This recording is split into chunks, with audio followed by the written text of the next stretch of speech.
Welcome back to an early Conductor Sunday live stream. This is early for me because normally I do it at 7, but me and Hollow Gelato actually have a video to record later on today. So I said, you know what?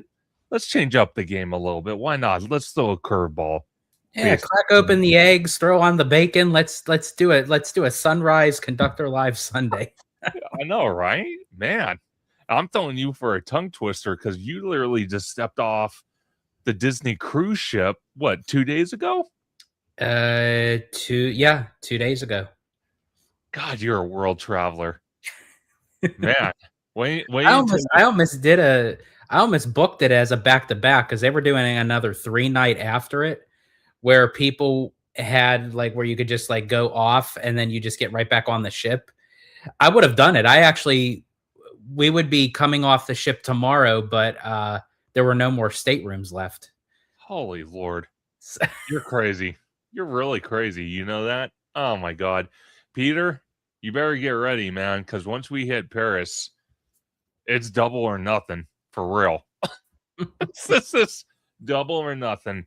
But Hollow Gelato, I want to thank you for joining this week's Conductor Sunday live stream. Where can everyone find you on social media?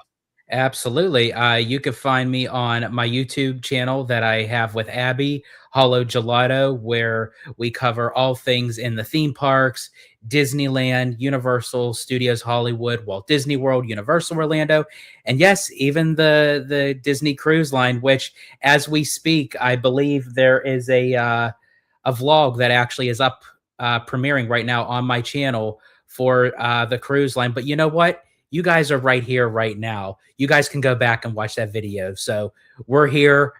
You're with me. You're with Conductor. Let's do this thing. And you could also find us on Hollow Gelato on Instagram as well. Absolutely. And I want to give a big shout out to Hollow Gelato. And you're going to hear me say this for months and months and months and probably years to come on this channel. I have a much different perspective about the theme parks now. When Hollow Gelato, his wonderful wife Abigail, made something that I can only dream of as a kid possible, a reality, by taking me and Tommy Toon World to Walt Disney World and Universal Orlando, a vacation that I will never, ever forget ever in my life, ever again. And all the wonderful memories we made, all four of us, it was just absolutely spectacular. Like George said, he has a lot of content from Walt Disney World, from Universal Orlando, the cruise he just went on with Abby. I have a lot of content myself from Walt Disney World. I actually finally got my video together with Animal Kingdom, so I'll be releasing that. And then I have a separate POV video of Test Track 3.0 that's uploading, so you guys will be able to enjoy that very, very soon. The first thing I want to bring up to you, George, because it's actually happening this week, like literally in 4 days. I want to get your perspective on FanFest. Okay. So we're going to have a massive group with us, and I mean massive group.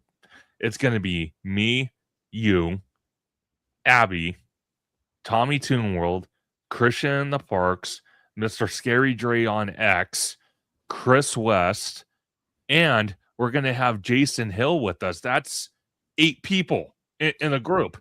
We're actually going to have more. Really? Who else? Yeah, so Mademoiselle is going to be joining us. 9.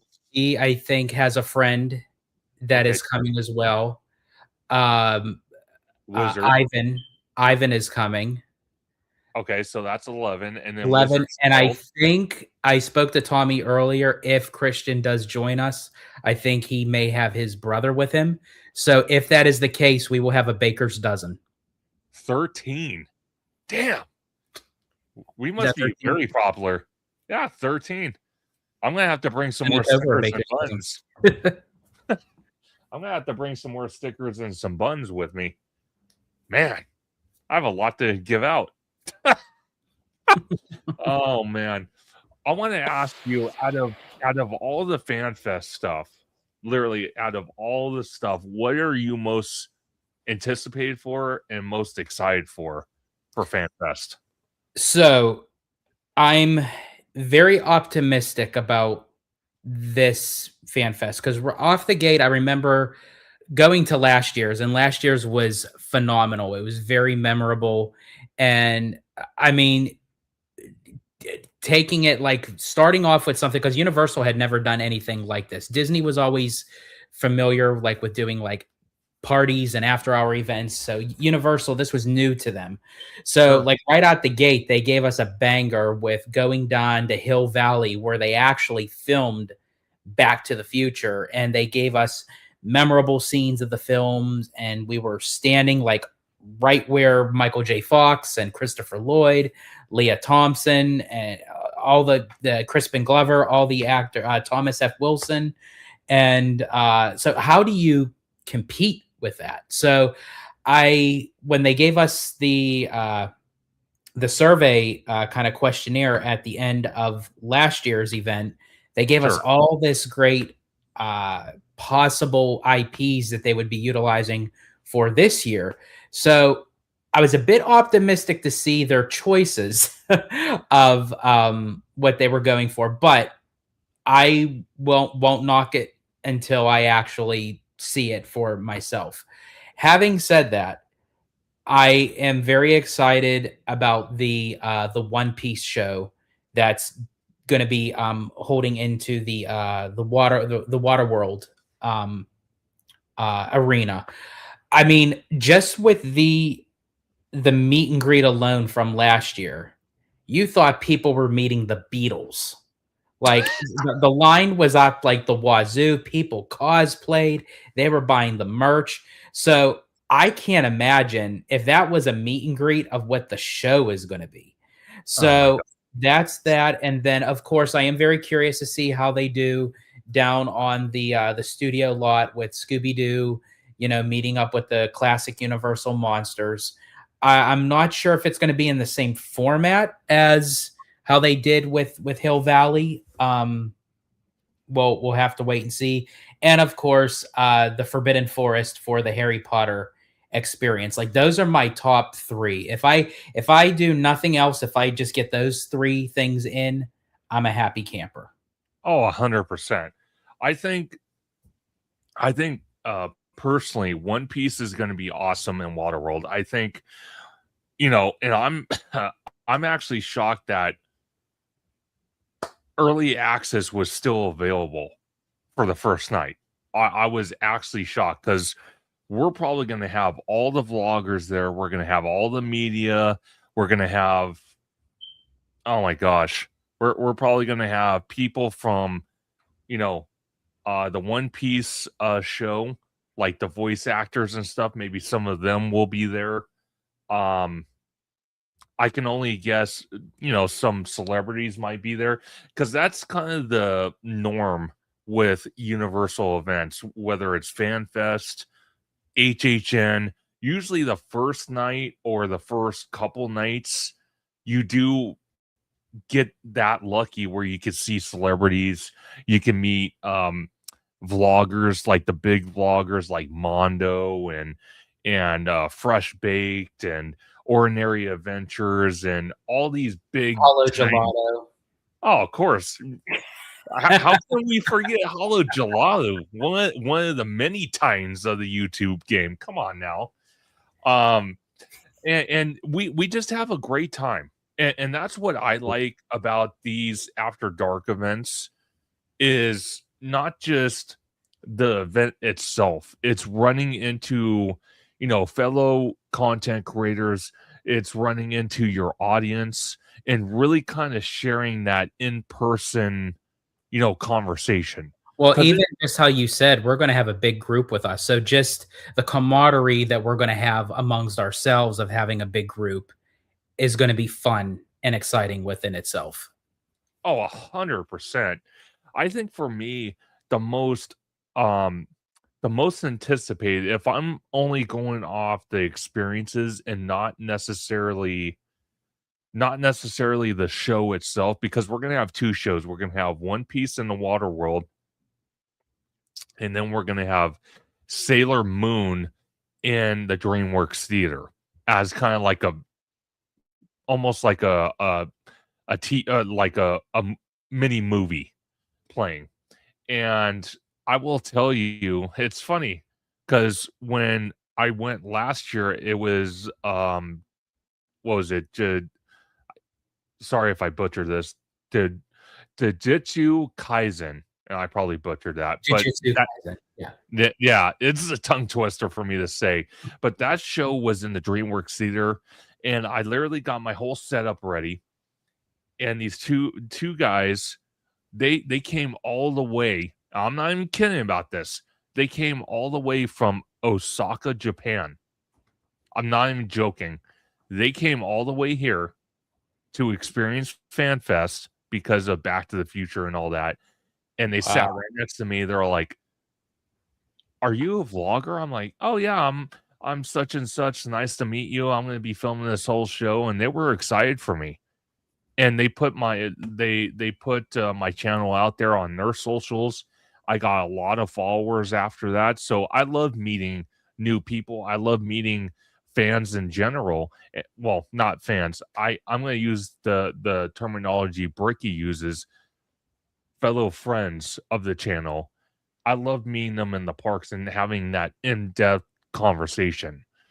I love it. But It is. going back, It's very thrilling. It's very satisfying, you know, yes, especially when someone recognizes you. Um, I actually I actually had a couple of people recognize me on the cruise ship. It was kind of wild. Um, really, yeah. They they knew that they have seen me somewhere before on like YouTube and stuff, and they said, "You two look familiar. You do vlogs, don't you?" And yeah, so um I'll just say this, that they ended up sitting with us in the Walt Disney Theater for the first show for the Golden Mickeys, and their son was part of the show. He got called up to do a little segment of the show, and his mom actually, because you're not allowed to film any of sure. the shows on the cruise line, but they did give the families the okay that when their child is on stage for They that moment, you can record. So she actually turned to me and she said, "I give you permission, if you would like, you can record that scene for your vlogs." So I did. So I thought that was really cool that she gave me the okay to do so. That's really awesome. And that's the special moments I'm talking about. You know, you make that connection and it leads to, something like that. And that's what I enjoy. But going back to FanFest, I think the most anticipated experience I'm looking forward to would have to be Scooby Doo, number one. That without a doubt. Scooby Doo. I grew up watching Scooby Doo on the weekends as a kid in my pajamas, eating cereal or eating French toast. Loved it, I enjoyed just it. have to say, not to cut you off because I don't want you to lose your train of thought. I don't know what it was. Even as a kid, you can imagine how I was as a kid. And I Oh, know I boy. probably shouldn't do this, but I'm one that I always insert my own interpretation of a song. So you Sure. know the classic like Scooby Dooby Doo. I don't know what it is. I always added like an extra punk kind of thing. I always go Scooby Dooby Doo. Where the hell are you? You guys. Holy moly. See, okay, folks, I have to tell you right now, that's literally what I dealt with for 2 weeks out in Walt Disney World, and I tell you what, there was never a dull moment where he started just doing that at a random, and I laughed so hard. There were a couple times I almost passed out because I couldn't breathe. I was laughing that hard. It was ridiculous. And he did it in the parks too. So everyone's looking at us like we're nutcases. As I said, I have no shame. I really don't. No, no, and it's awesome. It's the same thing with the because we were talking about possibly getting a wand for the Harry Potter experience. And George, you want to tell them what your broad ideas for As I them. said, if I do get a wand and I see my shot, or maybe I don't even get the wand, who knows? I think if honestly, if it's dark enough and it's creepy enough and it's kind of silent and you're kind of like waiting, I swear I'm gonna like wait till there's like a group of people that are huddled around, and I'm just gonna go all Voldemort and I'm just gonna do my oh Dude, okay. This was funny because I swear it was me, Marjorie, and George in the Three Broomsticks. We're just sitting there, right? We got food, we're eating it, and I swear to you not, out of nowhere, George just does this out of random. And I literally, I'm not even kidding. Everyone in like a 20-foot radius of our table stared at us when he did that, because he did it like he almost borderline screamed that. Oh, I And it did. was And then hilarious as inside hell. Three Broomsticks, it already has A like an reverberation. echoey kind Yeah. of thing. So yeah, so it's just I don't know what it was. Yeah, because Mademoiselle brought her wand with her. So I just picked it up and I was holding it, and I don't know what it is. Every time I pick up a Harry Potter wand, there are many different spells and incantations that are part of the series. Like Oh there's my god. Expecto Patronum, there's Aloha Mora, there's Stupefy, you know, there's but for some reason, every time that I hold a wand in my hand, the Avada Kedavra spell just it takes over me, and then I'm just like, because I love how uh Ray Fiennes, who portrays Voldemort in the movies, like uh, of how he brought that character and how he brought like the gusto of when he would say Avada Kedavra. Like it was Oh, just perfect. oh, by far. So I think those two experiences, if I had to line them up, it's going to go Scooby Doo, the Harry Potter thing, because both those things are at night. I kind of feel like they're a nighttime thing, Yeah. probably a little bit better. And then the Jurassic Park, and then probably Dungeons, and then Yoshi. Because I don't feel like Yoshi. Where does One Piece fall for you? Well, I'm just doing like attractions. I'm not Oh, doing you're just doing shows. like walk through kind of Walk, things. yeah, Okay. walkthroughs. Yeah. Now the shows are going to be a banger no matter what. And we actually have a plan. Yeah. We'll see how it goes with 13 people, but we actually have a plan. Hopefully Universal in the next day or so will release what they're going to offer for early entry, because we all got early entry. Every single one of us got early entry. So we're going to try. I'm thinking Dungeons is going to open first. If they allow us to get down there quick enough, we're gonna hit Dungeons, hit the ground running, and literally run back upstairs and probably just camp out where the One Piece show is, because we're literally this is what we do, folks, as vloggers. We don't screw around. When there's new stuff and we want to film it, we're like Johnny on the spot. We're literally gonna run back upstairs, camp at the One Piece show, get in, watch it, and film it, and then probably, what would you say, George, if we had to guess, maybe go to the Scooby Doo thing?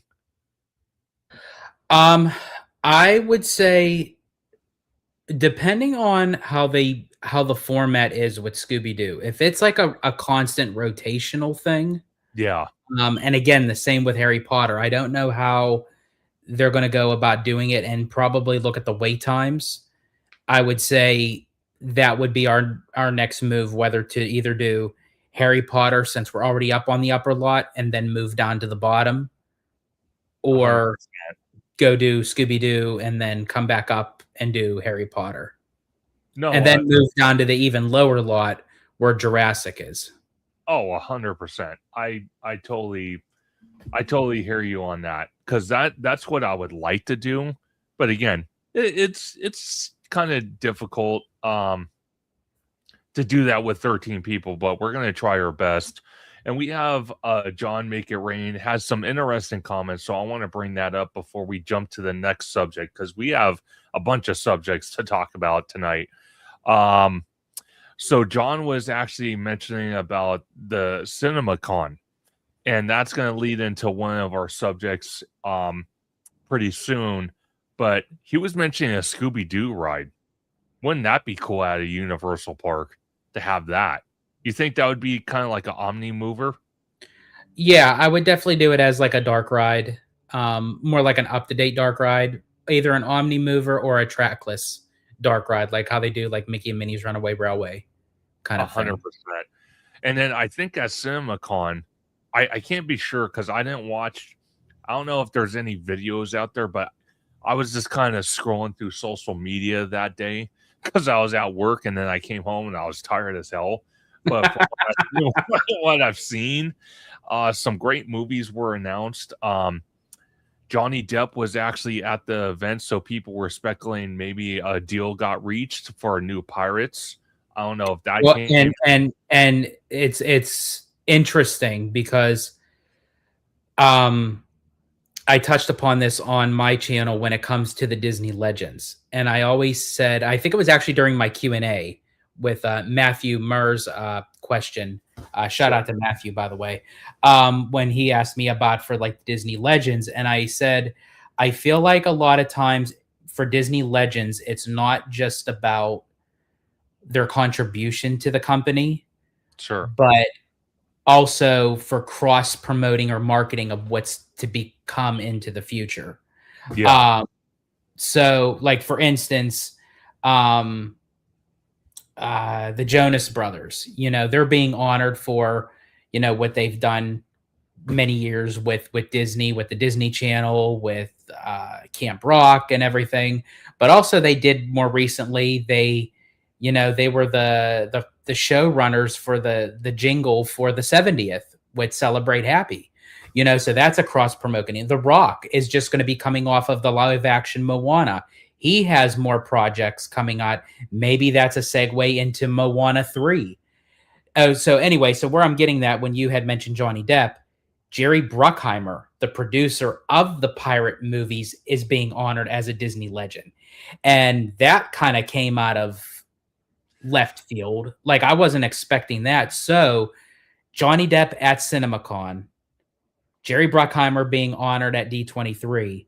There's a lot of chit chatter about a Pirate 6. Did they come up with a deal? And if the rumors are true, they said they offered Depp a nice chunk of change They to did. reprise his role. I think originally I think it was like 200 and something million, and then he declined it, and then they went back to the drawing board, and they went back and forth with negotiations multiple times.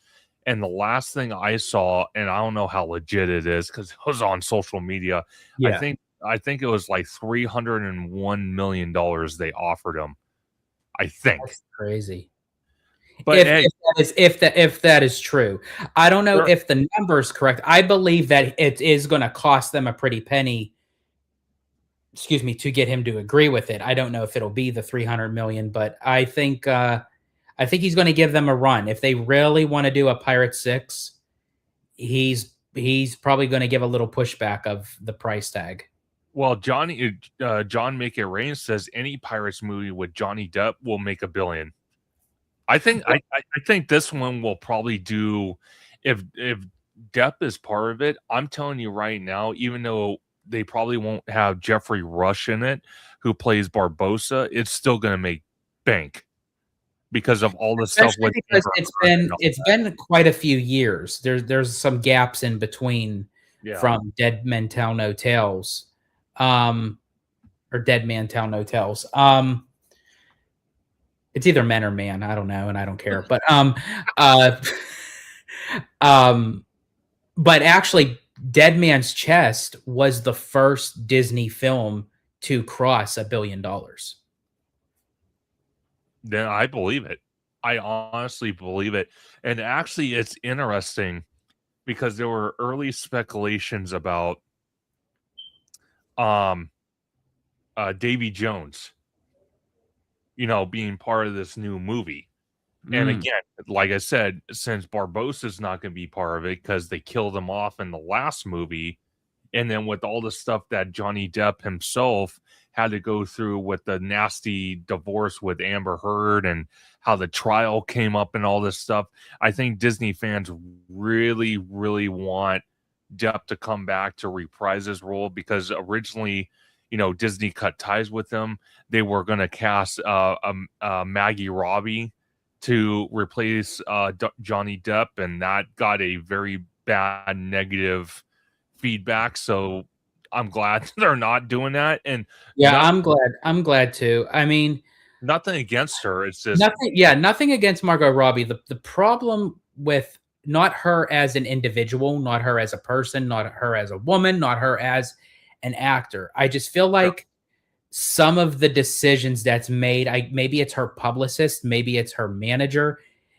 They give her great projects like she did Barbie. Like Barbie was like oh, uh, top notch, but then they give her like these weird, bizarre films, like that great big bold journey she did with um what the hell's his name? Um Colin I forget his name. I can't remember. But anyway, that movie stunk. yeah, So I think like putting her in a role that is going to fill the shoes of what Johnny Depp brought to Jack Sparrow, or should I say Captain Jack Sparrow, yeah. uh, that's some big pirate boots to fill.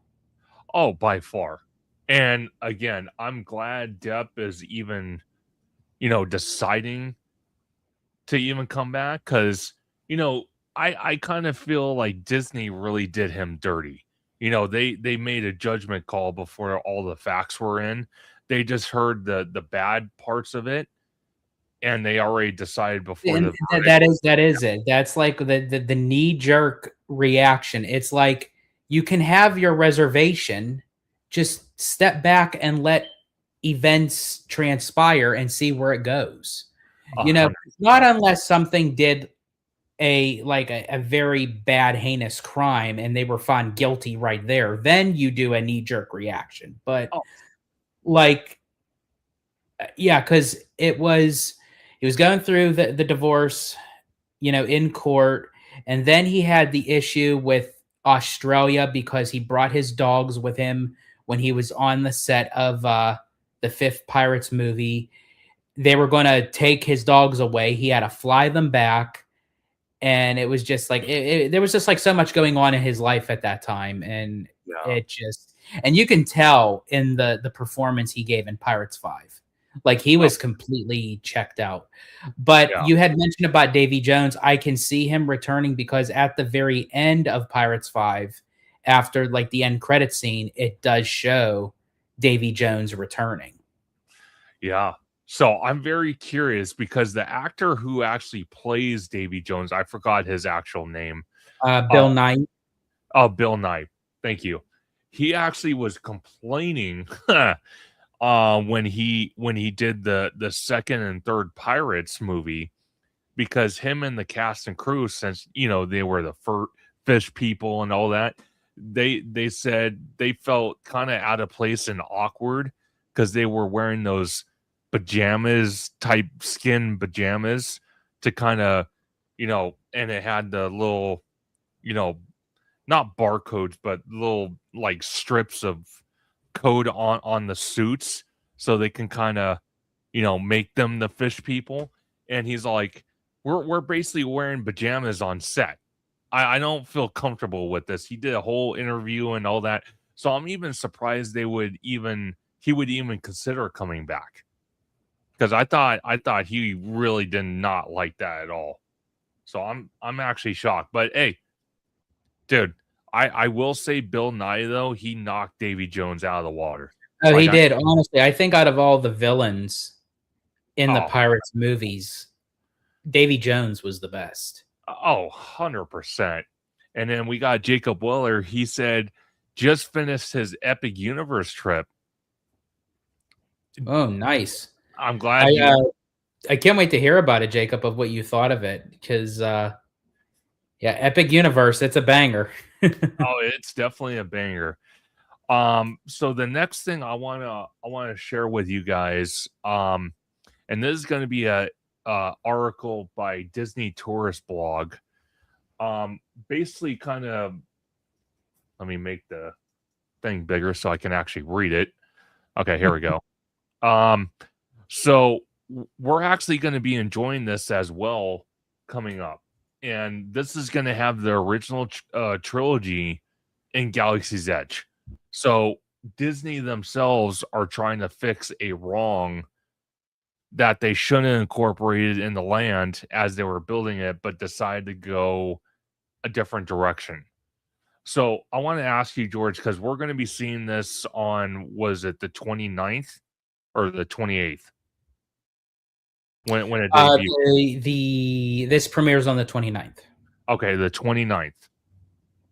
What do you think the procedures are going to be for, everyone running to this area? Because obviously this is going to be the main focal point. Mhm. Everyone's going to run to this area and see, Han, Luke, Leia, Chewbacca, R2D2, Dark Vader, and the classic stormtroopers. What do you think the protocol is going to be on that? So I remember actually going the first premiere day when they were premiering Luke, and a whole bunch of people actually waited for the first glimpse of him coming out with R2. Um, there's like a hidden like back door, like where the rock work is, where like the cast members go in and out, where they bring out the characters, so people knew that's where he was going to come out, so they waited. So um I'm assuming that that's where they're going to have them coming out, especially like Leia and Han and with Chewbacca and everything. Now with Vader and the stormtroopers, obviously they're probably going to have him coming out of the ship where the photo is showing. So there's probably going to be two different locations. So depending on, we probably might have to get tipped off to see like who is going to be brought out first, Yeah, uh, and basically just kind of like follow the waves of people wherever they're going. yeah. Because I want to get like Leia and Han coming out, but if I had to pick and choose, I want to get Vader Oh, dude. walking down. And um, I said this on, I don't know if I think I said it on one of my lives. They need to play the Vader score. Oh, Anytime his presence is around, when you know he's coming, they better blast that shit. I'm okay with getting a copyright on that I'm okay with that too. because, dude, out of all the Star Wars villains, Dark Vader is my homie right here. He is the classic villain I love to death, literally. Oh my god, he is just so like intimidating.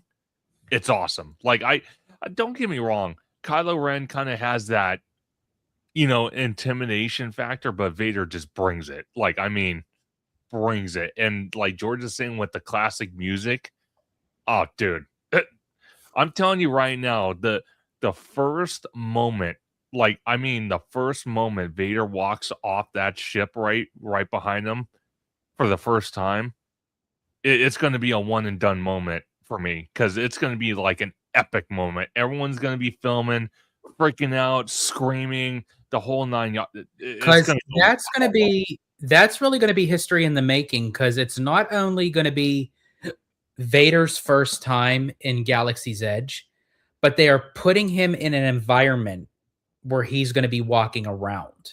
Yeah. Usually with Vader, they either have him like standing in a corner, or for a meet and greet, or they had him do the Jedi Training Academy show and everything. He's going to be free roaming, and I think that's going to be very intimidating to Oh, see for Vader sure. walking around not knowing who he's going to approach. I think that's going to be with the classic stormtroopers. Okay, so let me ask you this because I'm going to go down to the next picture right here, and Mhm. actually Remy, or I'm sorry, not Remy, John Make It Rain had a comment. Princess Leia's outfit is not good. I What do you I think agree about with that? John. Okay, I think honestly, they could have done they could have done something so much better for her. What I thought they were gonna have her in was like the white kind of yes, like dress kind of thing with the boots, that we first see her in, A New Hope, or maybe in her, a little bit more, what they had her in the Return of the Jedi, sort of something like this, but it was more like darker, like hunter green kind of thing with the vest and everything.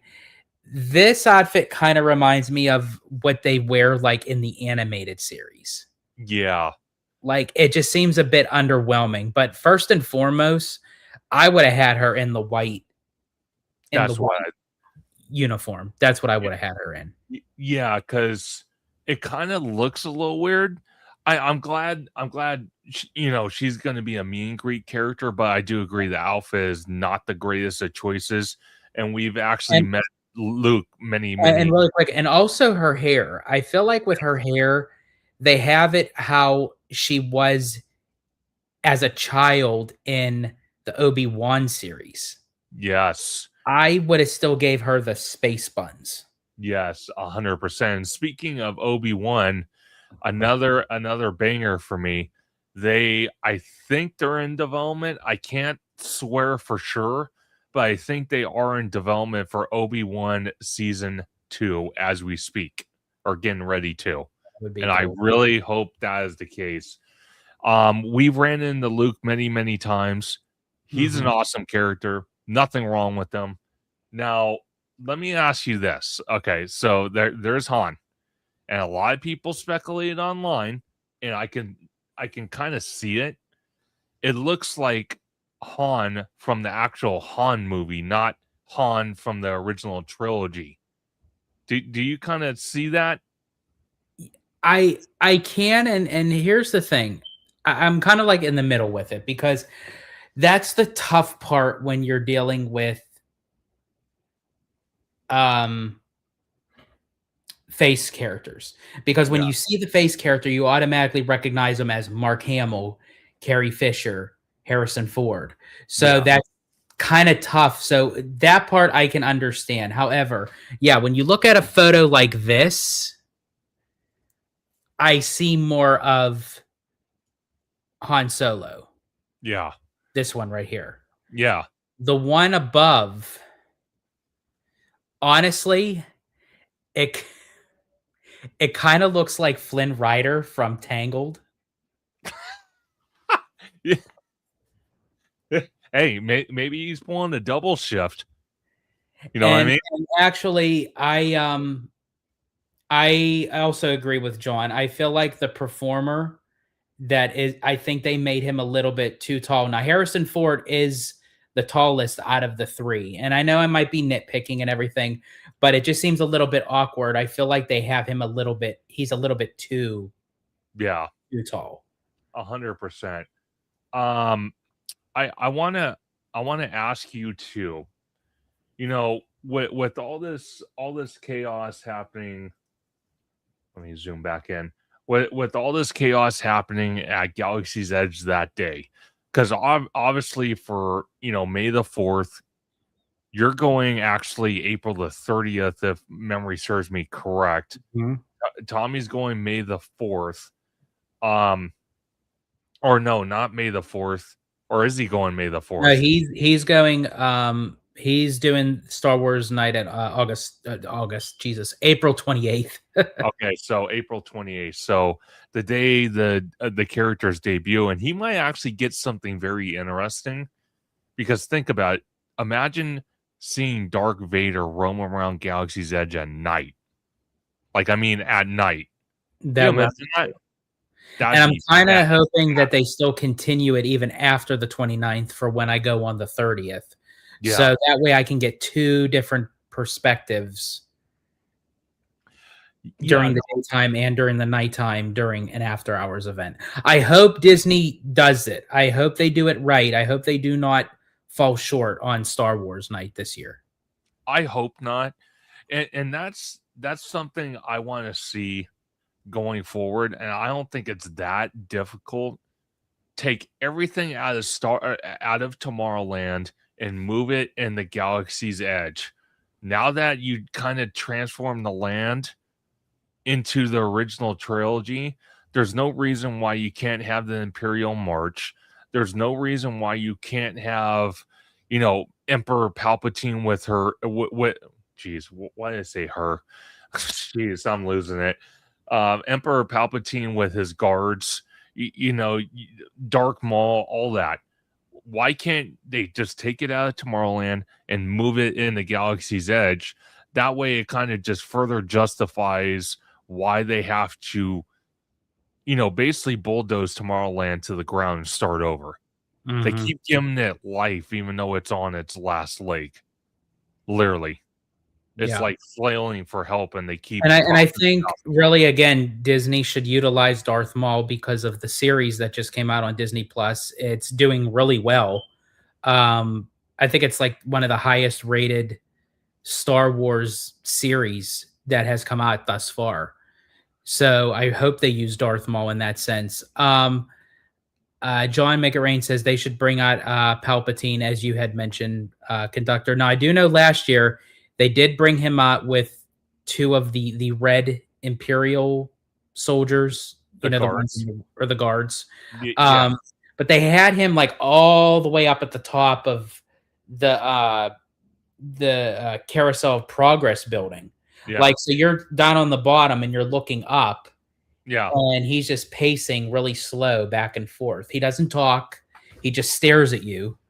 And it's like, That's what kind kind of of weird. interaction is that? Like, I want to. Well, you know what's funny about Galaxy's Edge? Because I kind of feel like this is going to be a transition point for the land, because a lot of people said the kinetic energy is not exactly what Disney promised when they were showing us concept art back in the day. And I know you and OG tell me this all the time: never get married to concept art. And you guys are right. You guys are right. But when you're hyping a land up that much and you're saying, "Oh yeah, there's going to be all this kinetic energy, blah blah blah blah blah blah," and there's not, like, I mean, how simple could it have been? Because we saw it at Hollywood Studios when we're in Orlando. They had that little stage for the Jedi Training Academy, and they haven't used the stage since, and it's been abandoned. Why couldn't they incorporate something like that in Galaxy's Edge? There's areas where you have the big, like almost like cave looking entrances that lead to backstage. They could probably put something right there. You know what I That's mean? what I want to see. I want to see movement. I want to see action. That's what the land needs. Yeah. Like, have performers running around trying to catch each other.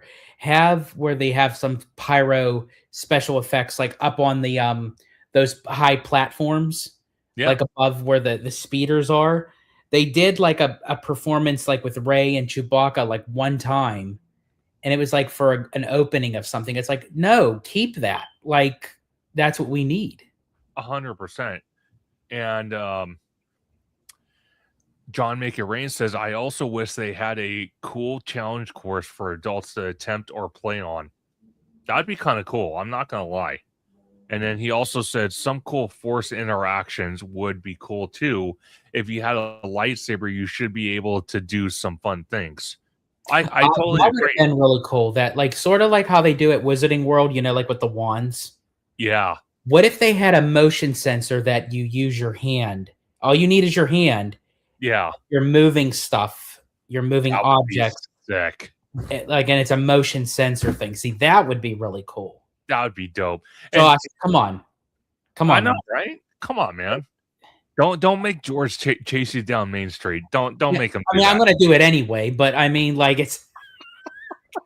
Don't make him chase you down for that. How about that?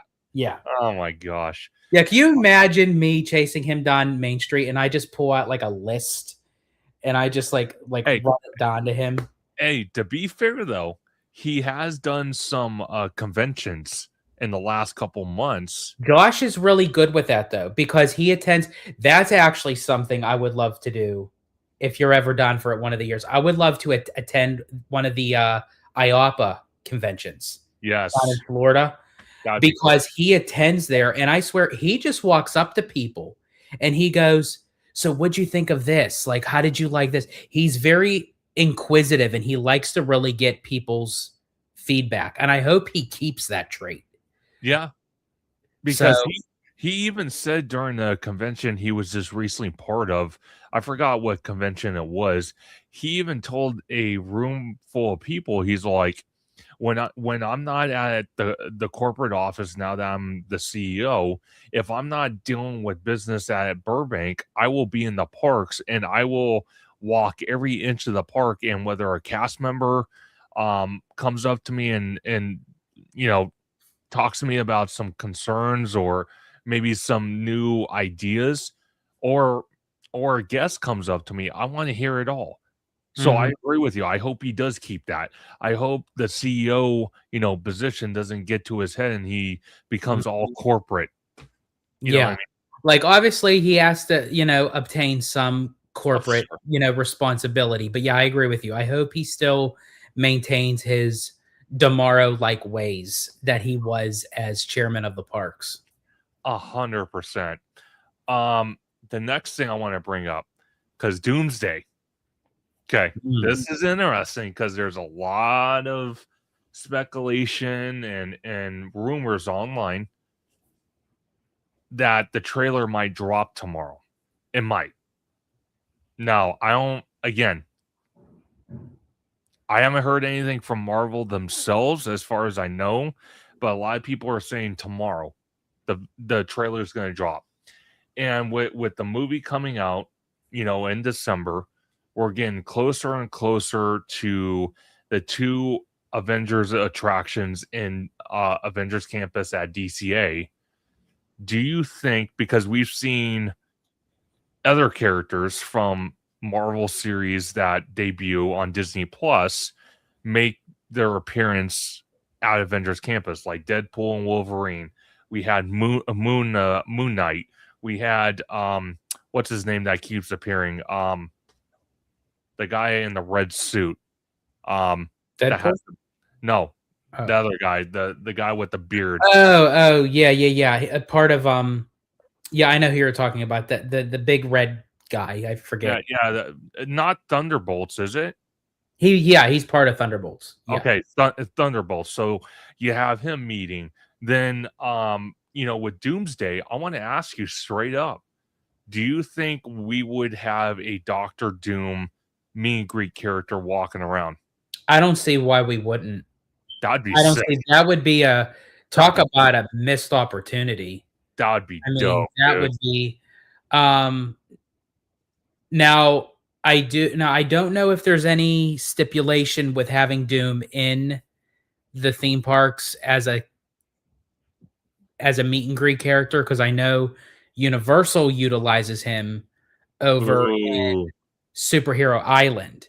Now, again, that's east of the Mississippi, but I don't know if there's anything in Universal's contract that it comes to Marvel that if they could utilize him Well, as a meet and greet character. the only reason I bring it up is because we have Spider-Man that's part of that superhero island That as is true. well. So yeah, Spider-Man can meet. That's a very good point. He can meet in Avengers Campus. So yeah, so I couldn't see why Doom wouldn't. So yeah, so they really should Sean Narani said they showed a trailer at Cinema Con on Thursday. That's why people feel that there will be a trailer dropping soon. And they also showed some footage too. They did. Yeah, thank you, John. The Red Guardian The Red from Guardian. Thunderbolt. Um, so here's my thing with the trailer. It is possible that they can drop it tomorrow. But the thing with Marvel is anytime that there's an abundance of speculation that it's going to drop on a day, That's usually not Marvel's forte. I know a lot of people were saying that the new Spider-Man trailer was going to drop during the Super Bowl, And and it it did. didn't. That's true. Marvel waited to drop it on their time when they were ready. So it very well could drop tomorrow. If it does, I can't wait to watch it.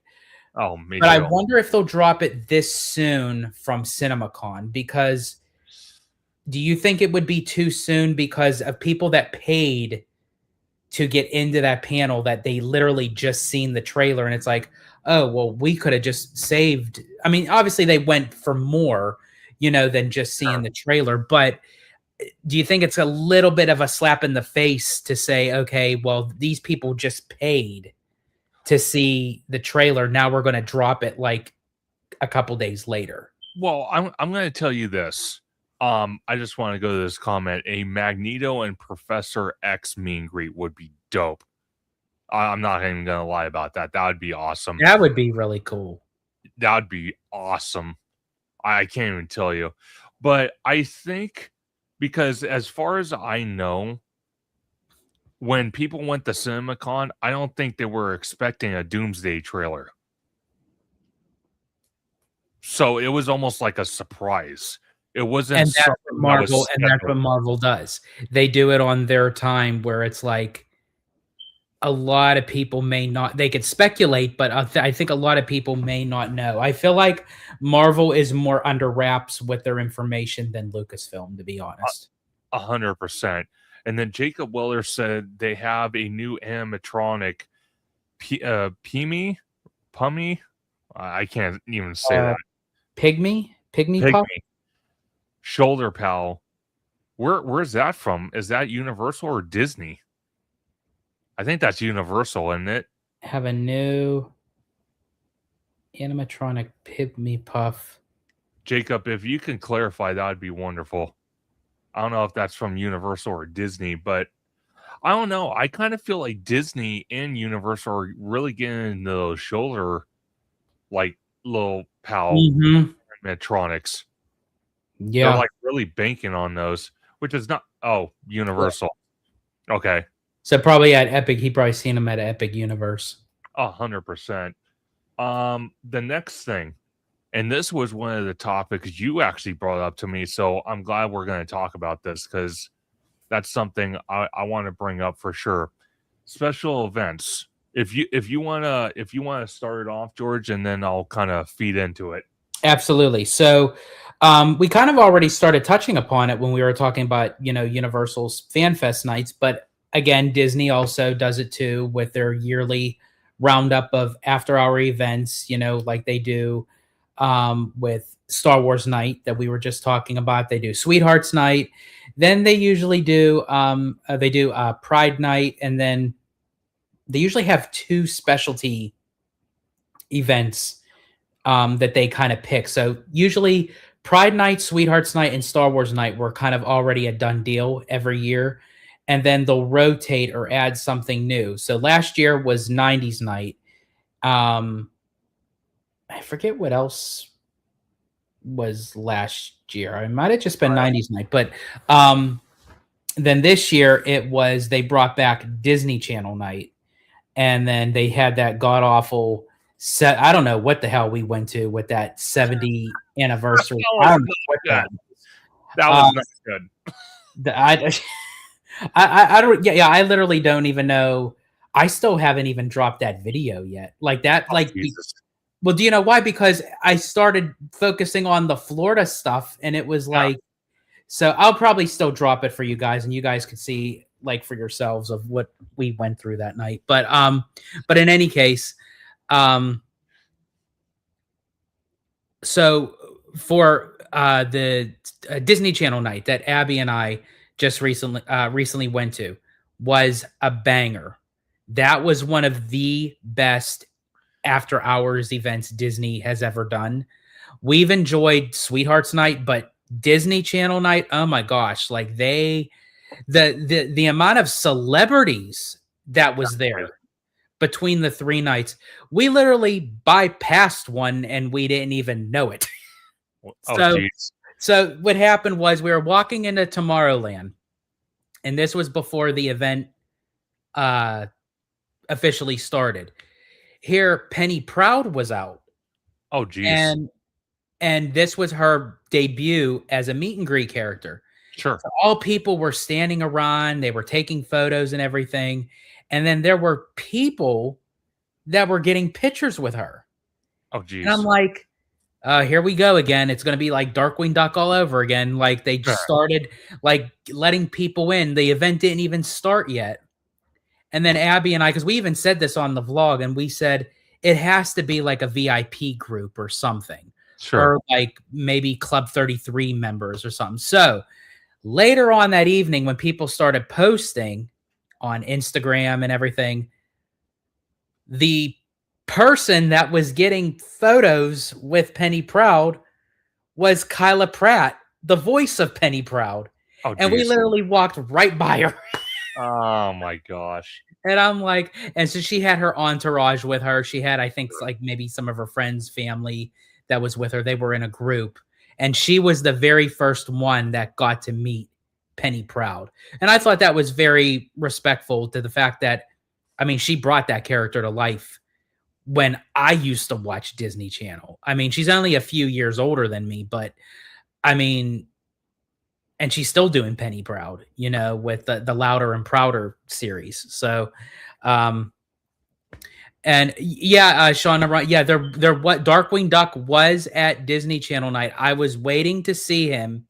Then when we Oh, got to Toontown, what they were doing was, which I thought was a little bit better, but there's my Italian stubbornness. So when we oh, got there, gosh. they had the DuckTales characters on, Sure. and it was Scrooge and Huey, Dewey, and Louie, and they had them blocked off around the fountain, and they just Okay. had people standing around in a circle, and they're literally just walking, jumping from like person to person, like interacting with them. So that's what they did with Darkwing Duck and Launchpad, and I'm like, I'm Oh, not gosh. sitting around waiting for this. I want to see Darkwing Duck. I don't want to get a quick like little wave or something. I want an actual like picture like with Did you him. get one? So I thought so no, so I didn't wait because I knew if I waited I would have been pissed off. So I just I bypassed it. But I think honestly the operations for um Disney Channel night was done really well.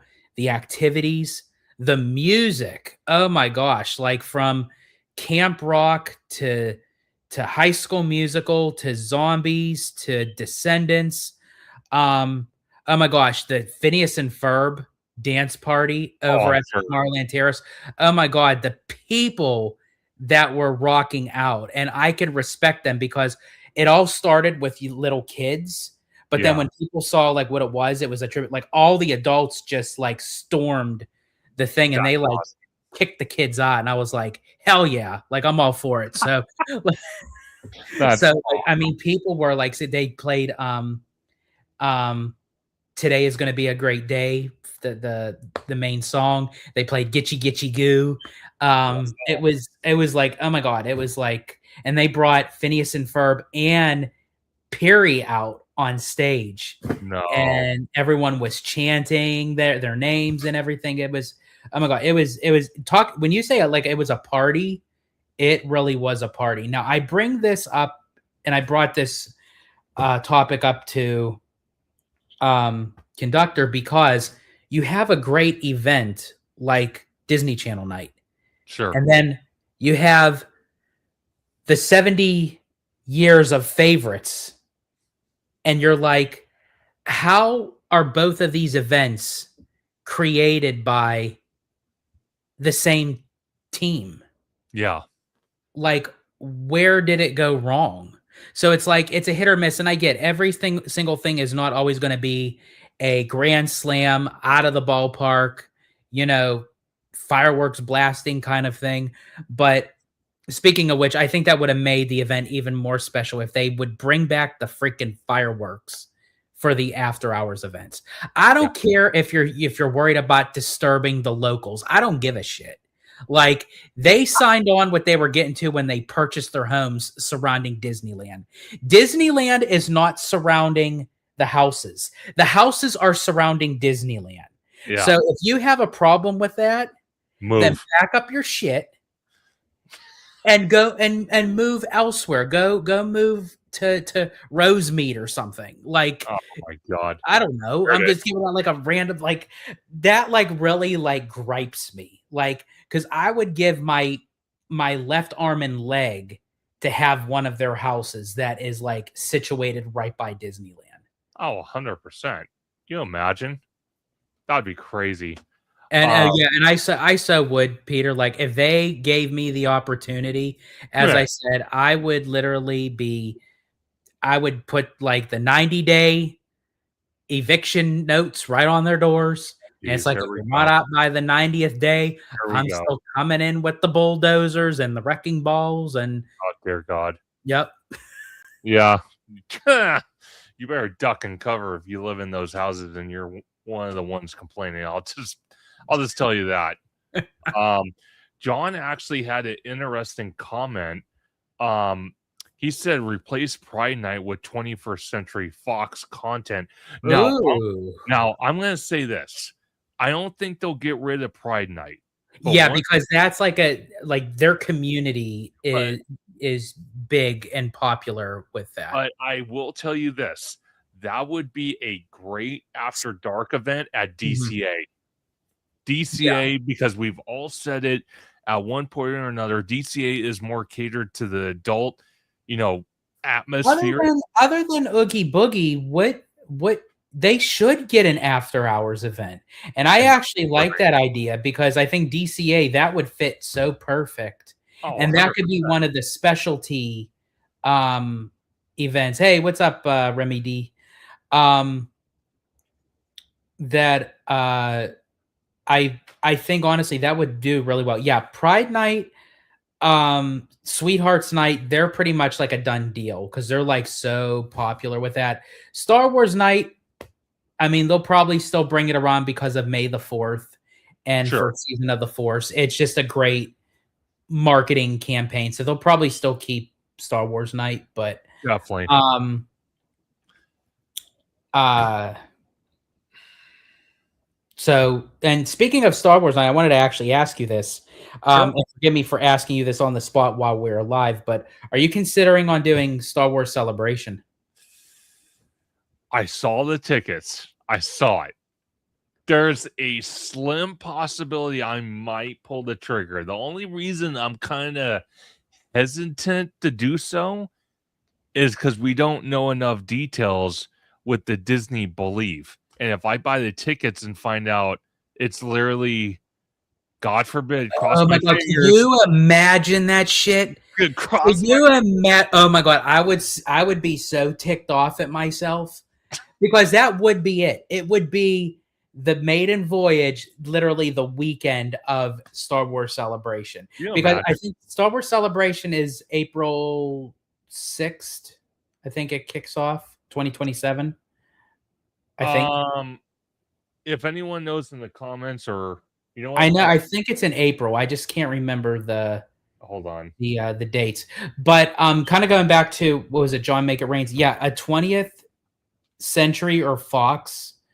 That would be freaking awesome. That'd be like, I mean, dope as hell. Okay, so it's actually going to be from April 1st to April the 4th at the Los Angeles Convention Center. Oh, okay. And the reason why I was considering it too is because it's the first Star Wars Celebration back in LA in how long? Exactly. I might pull the trigger, but if I'm doing it, I don't know. I go big or go I home. will I Do will the say, VIP. oh, you do the VIP? I might do the VIP because it's only like, I think it was like 267 or something. No, that's the regular ticket. The VIP is like almost $1,300. It is? Yeah. Are you sure? Mm-hmm. Let me look. Uh, let me look. I didn't realize it was that much. I thought it was less than that. Oh Oh, no, dude, you're right. You're right. You're right. It's $1,210. yeah. Ouchie. Or the 4-day 260, which is See, not bad. that's not bad. No, that's I mean, not bad. $260. I mean, you're not guaranteed to get in everything, but I mean, I don't know if I would risk that big amount of money not knowing, because Lucasfilm is kind of wobbly when it comes to announcing stuff and not sticking through it. Yeah, So, like, but I think it would still be able to I would say this, if we ended up getting tickets and it just so happens that Believe would be on the maiden voyage that weekend, yeah. I would see either about like if they have like a ticket transfer, or if I could sell the Star Wars tickets to somebody that would want them, if you're able to do that. 100%. I'm totally down. That would be a new thing for us to do. Hey, if you're down, I might pull the trigger. I might, because Star Wars, because they're even talking about a new Star Wars movie. Like I said earlier, they're again speculation, rumors. Lucasfilm themselves haven't even confirmed it. I don't think, but season 2 of Obi-Wan is rumored to be, starting the film. We got the Mandalorian movie coming out here very soon. What We else we may got? even hear something about that Solo Rain movie that we've been waiting to hear about for 7 years. Yep, that exactly. And I think they're even gonna one of the new Star Wars movies is gonna be a continuation from the last one, with Rey in it. Because remember at the end, she gets her lightsaber and she buries Luke's and Leia's. So, Mhm. and she's at Luke's old home. So I don't know. Possibilities are endless. I do know it gets nuts there. Like people cosplay like you wouldn't believe. Like Oh, off yeah, the top. I could imagine. Oh, it's crazy. Um, Um, I would cosplay Palpatine just so I could wear, oh, like, dude, a hooded robe and just start beating people with my cane to get out of my way, but that would be awesome. I could see you doing that. I could see you doing that. But big shout out to John Make It Rain though for that idea. That 21st Century Fox idea would be wonderful. I think it would fit perfectly in DCA. What would you think about another After Dark event, whether it be Disney or Disneyland? so Sean Or Narani had one. What if they did a rare characters night? ooh, I like that. See, I like that because that would give the opportunity that it's not just trying to find one character in one specific spot at a certain time. Like, it's just a bunch of rare characters, like, That'd be the dope. whole night. Like, it's showcased like that. It'd be like bring out the Hunchback characters, bring out again, bring out Darkwing Duck so I could finally meet him like in Dumbo. person for a and honestly, for the love of God, bring back out the gummy bears. Yes. Because they probably have all those costumes in the warehouse. Yeah, and even if they are old or something, they could always make up to date ones. Oh yeah, You know, 100%. that would be really cool. That would be really awesome. I Jacob Weller is asking, "What's your favorite Harry Potter creature?" My favorite Harry Potter creature actually is the hippogriff. I love Buckbeak.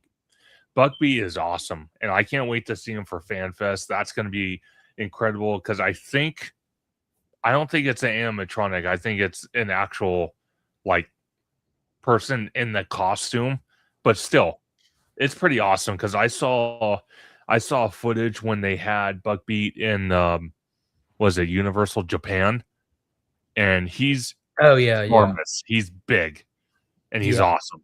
A close second actually is the basilisk from The Chamber of basilisk Secrets. would be I sick. just love the fact that he can like slither around without being seen or heard and just like petrify people where they like are frozen in time and everything. That was one of my ex-wife's special features, but um Oh but my yeah, the basilisk is a close second because I love Buckbeak because he's like a gentle creature, like but very standoffish. You know, you still have to sure, be careful.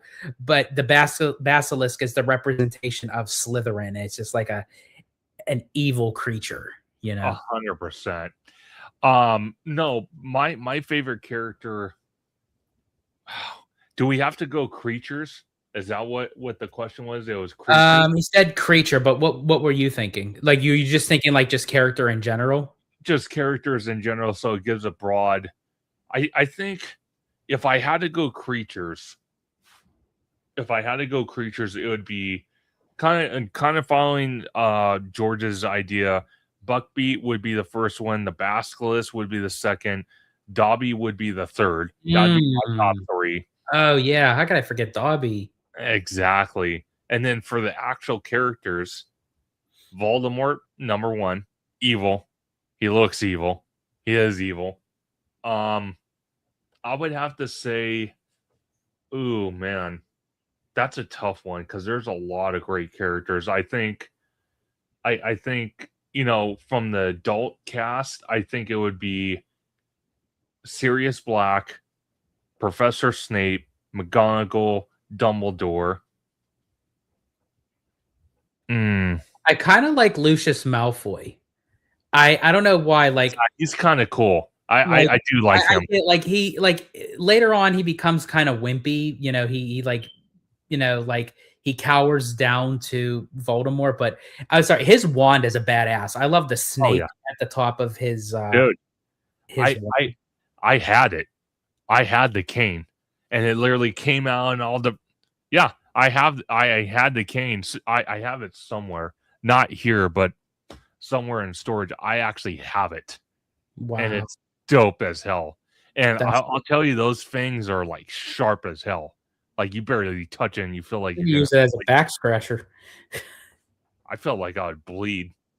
It's that sharp. It's ridiculous. Is that all the characters for you? Yeah, that's all the characters for me because if I had to go with the child cast, it would probably be Harry, Hermione, Ron, Malfoy, Neville, and it looks like Jacob loves Cedric. I kind of wish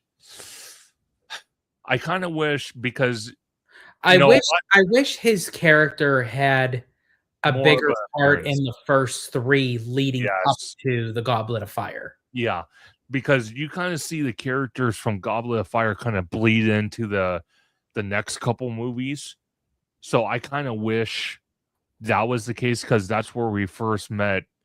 Actually, no, we met Luna in Order of the Phoenix. That was the movie before Goblet.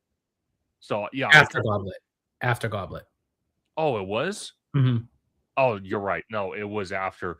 But still, I kind of feel like he could have had a bigger role, but maybe it had something to do with other movies he was part of that had Well, conflicts. I can't remember, was Cedric mentioned at all in the books prior to the Goblet of Fire? I thought he was, but I can't remember. I read those books over 10 years ago and I haven't picked up another one since. So I don't know 100%. And I don't even See, know if that would have been a cool thing for FanFest is, yeah, go through the Forbidden Forest, but go through the hedge maze that was part oh of the dude, Triwizard Tournament. you imagine That would have been creepy as hell, but man, that would have been so cool. that would have been dope as hell. I could see that, literally if and I hate to even say this, but like if they didn't have the World of the War set and they built the hedge maze for Halloween Horror Nights, and it was based off the Goblet of Fire, the Triwizard Tournament, dude, that would be fire. And you have all these dark creatures popping out of the hedges and stuff. That would be That cool. would be awesome. That would be really cool. I'm not gonna lie.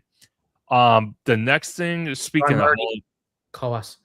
exactly, please. The next thing, speaking of Halloween Horror Nights, this is the spec map. Big shout out to Halloween Nightmares. This is the current spec map. There might be a new one, but I'm not 100% sure. Um, what's your speculation for Halloween Horror Nights? Well, it still seems like the usual suspects. Obviously, it definitely seems like we're getting Hellraiser. Um, Definitely looks like Stranger Things. We're getting um what looks like to me for uh is it Sinners. That's what it looks like to me. It wasn't confirmed yet, but over here. That's that big facade that you can kind of see outside the park that you see from like Mondo, from Five Fires, yeah. Christian at the Parks. The one that's, like, kinda confusing me is the one that would represent for Monstrose, because I thought we weren't gonna get, like, a Day of the Dead kind of house, but it looks like we may. It may not be Monstrose, but I guess we're getting something in that format. Yeah, it looks like we are. And then this kind of handprint, I'm going to debut it here and now. I'm hearing from sources, I'm sorry, and which one? this one Oh, up here. Yeah, yeah. yeah. Yeah, you can I think I know where you're Okay. gonna go with that, So yeah. the sources, I don't know if I want to say their names. I'll let them kind of say it, or let them, say it for themselves. But from these sources I've heard, this kind of rock looking logo for concerts, it's going to be Osbourne. Ozzy Osbourne, baby. And I hope that is the case. The reason why is because we just lost him, a literal legend icon. The The guy was Prince of Darkness. the Prince of Darkness, and he had so many amazing tracks. Like Crazy Train is like literally Oh, Crazy big. Train, like, that was, like, my favorite. Oh, Oh, dude, Lord, and, honestly, that should be your opening song, man. dude, if it wasn't for copyright, I would do it. I would do it. But absolute favorite song, and I think it would be an absolute fitting tribute to have Ozzy Osbourne as a Halloween Horror Nights house, because they did Black Sabbath back in the day. And I was talking to Mr. Scary Dre from X. I've actually known him since grade school. We grew up together, and he actually went the year of Black Sabbath, and he said that was literally one of the best Halloween Horror Nights houses he's ever gone through, ever. I mean, I would think that that's what it is. I don't know what else that would be. 100%. And originally, the one literally right below it, we thought, okay, it was there was speculation about maybe Jack the Clown versus Hollywood, or Halloween Harry, and or Hollywood Harry. And from recent pictures, what we've seen, it looks like Clowns 3D might be making a return. Unfortunately, I hope that's not the case, but someone took a picture. I forgot if it was Mondo or one of the big YouTubers, but they took a picture, and underneath the tarps, it showed the Clowns 3D kind of, facade. And that's kind of disappointing. I do understand uh John Murdy, he even stated himself, he's like, things are very expensive in Hollywood, and there's going to be times where there's going to be return houses just to kind of keep the budget in order. I'm okay with that to a point if amazing things are to come. You know what I mean? If it's going to be the same repeat like 5 years in a row, it's like, okay, well, find another repeat. Like I Mhm. told Mr. Scary Dre the other day, I'm like, dude, give me back some Krampus. That house, I don't know how many of you in the chat actually went through that house, if you've ever been to Halloween Horror Nights. Krampus was literally the most badass house I've ever experienced. Me and it was funny, me and Mr. Scary Dre, because it was on the Metro sets at the time. We went back there, and literally we were the only ones in line for early access, and we went in. We went in. It was just two of us. Had the whole house to See, ourselves. that's the best experience when you Oh, have everybody just focused on you. dude, it was I was actually scared to death the first time going through it, like just me and him, because I literally thought like the scary actors were gonna follow us through the maze.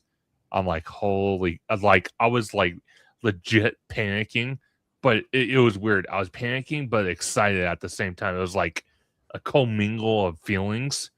But I tell you what, Krampus was literally the most badass house I've ever experienced at Halloween Horror Nights, for sure.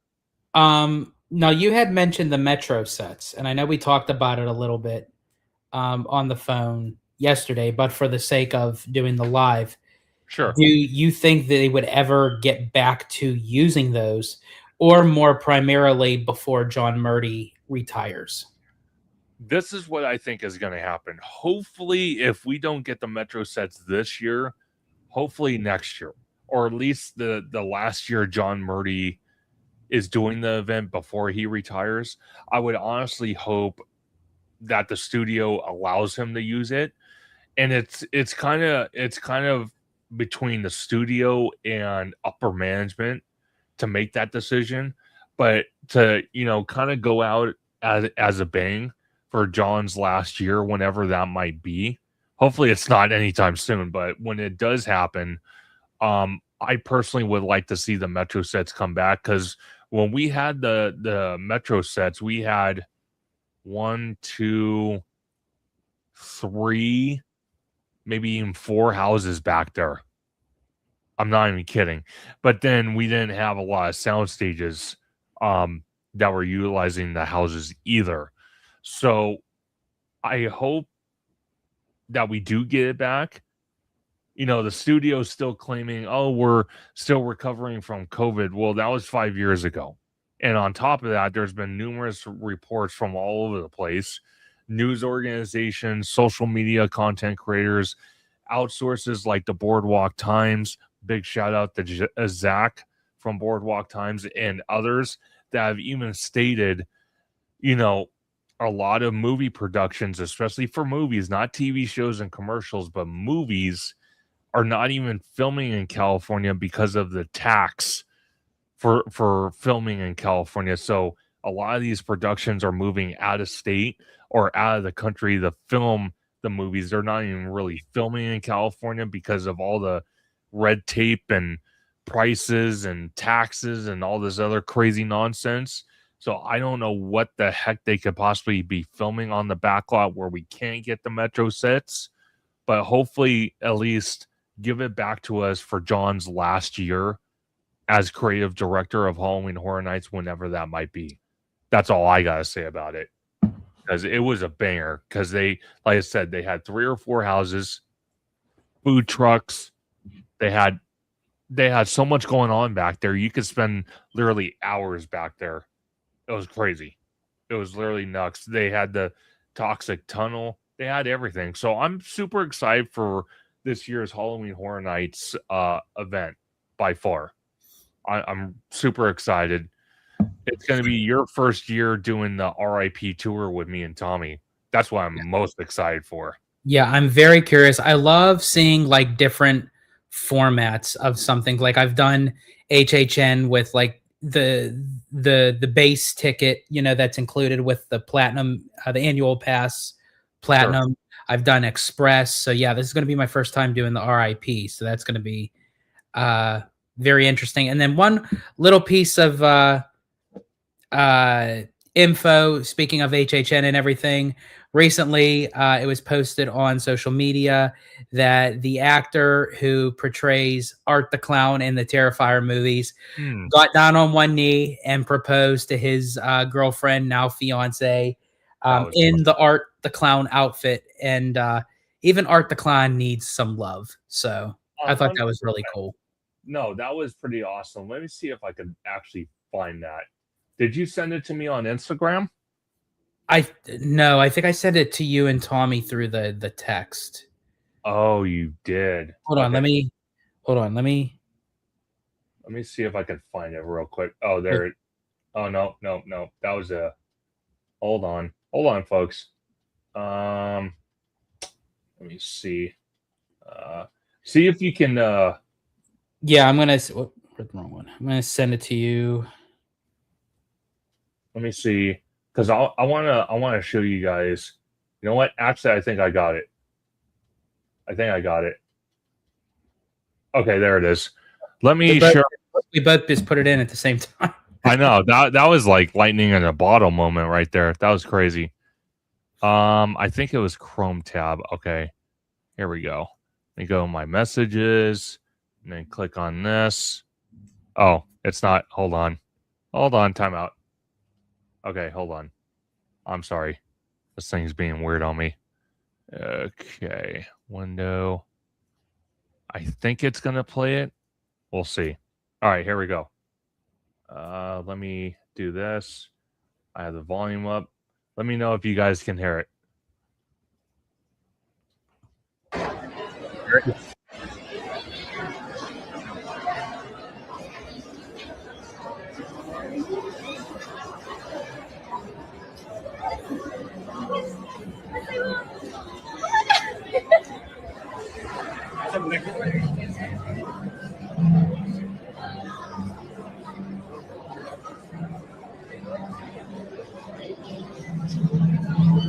Gotta have that kiss again. Come on. Slow it up.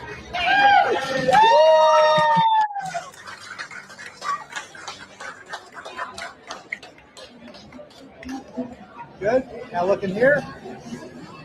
Look right here. That's so awesome.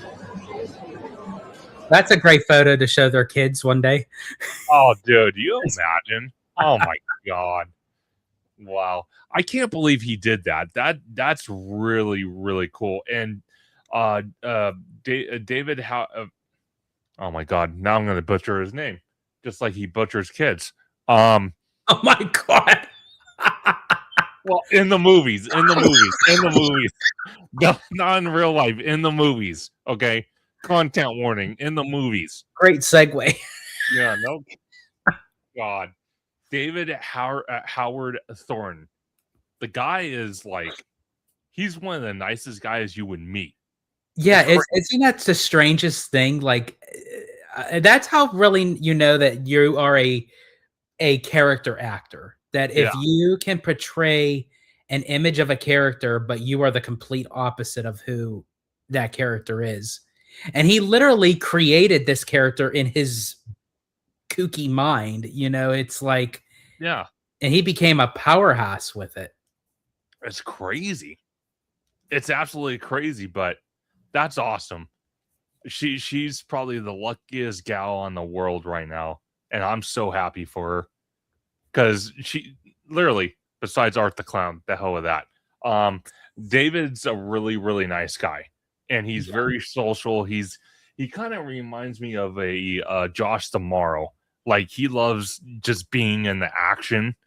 He doesn't Yeah, like being behind the scenes. He loves being like right in the middle of things, and he loves just hanging out with people. So that's pretty cool. absolutely. That's I pretty wanted to get the question from Sean Narani. Do you think that Florida is getting into too much Harry Potter in one park with the expansion? I personally, for me, I agree with you about 99.99% because I kind of feel like Hollywood needs a Harry Potter expansion. And I've been saying this until the cows come home that the Falls Lake area would be a perfect location for that. You know, give us a Harry Potter expansion just like Nintendo, because Nintendo's also getting an expansion in Epic Universe as well.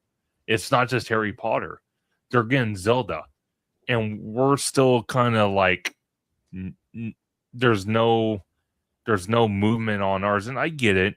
Logistically, smaller park. Logistically, they have to get rid of the sound stages. I understand that, but you know, it's kind of like Hollywood needs their time too. It can't just be all Orlando because as we see even with Fast and Furious, you know, they're building a Fast and Furious, and then they even went a step farther. They called it the same name, and their roller coasters in the New York section. So Hollywood Drift doesn't even make sense. It's like what the hell? We can't I have know any. that became like one of your biggest pet peeves It was did. in the Don't name. don't get me wrong. When I go back to Orlando and it's open, I will ride it. It just doesn't make sense with the name. I wish it was called something else. Well, and speaking, since you brought it up, that was actually one of our topics. Was when do you think we will finally hear an opening day? Like we're surpassed like time frames of saying, oh, like early summer, midsummer, sometime that. Like no, I think we need like a substantial date. 100%. I kind of feel that we are gonna get a date. God, I want to say summer. I want to say summer. The only reason I bring it up because they still got to put up more of the glass shields, or glass paneling for the shields. They're not done with it yet, especially on the far end. Then they put up scaffolding recently on the straightaway and the launch. So people were speculating that possibly some adjustments have to happen.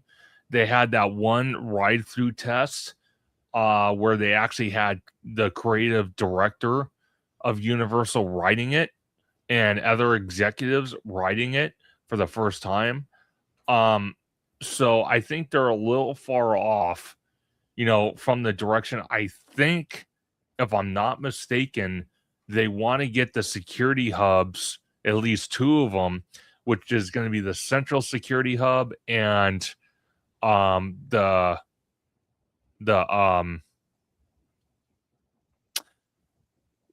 other one next to Margaritaville done before they actually open Fast and Furious. I think. I could be wrong, but I'm not 100% sure. And that's where I'm kind of confused at the moment when they want to open this thing. The only thing I will say, though, is if all the landscaping is done, behind the construction walls on the upper lot, at least get rid of those construction walls and maybe just put like temporary barricades up, like you see when they open the park in the morning and the certain section towards the French Street is closed off because there's it's still early morning. They don't have enough team members to kind of surveil that area yet to let guests get in that area. If they did something like that and got rid of the black construction walls, because a lot of them actually are getting nicked up pretty bad and they look rough. So if everything behind that construction wall is pretty much done at this point, I would like to see those construction walls go away. They don't have to have the attraction open, but at least get rid of those walls because they look god awful now. I could see that. Mm.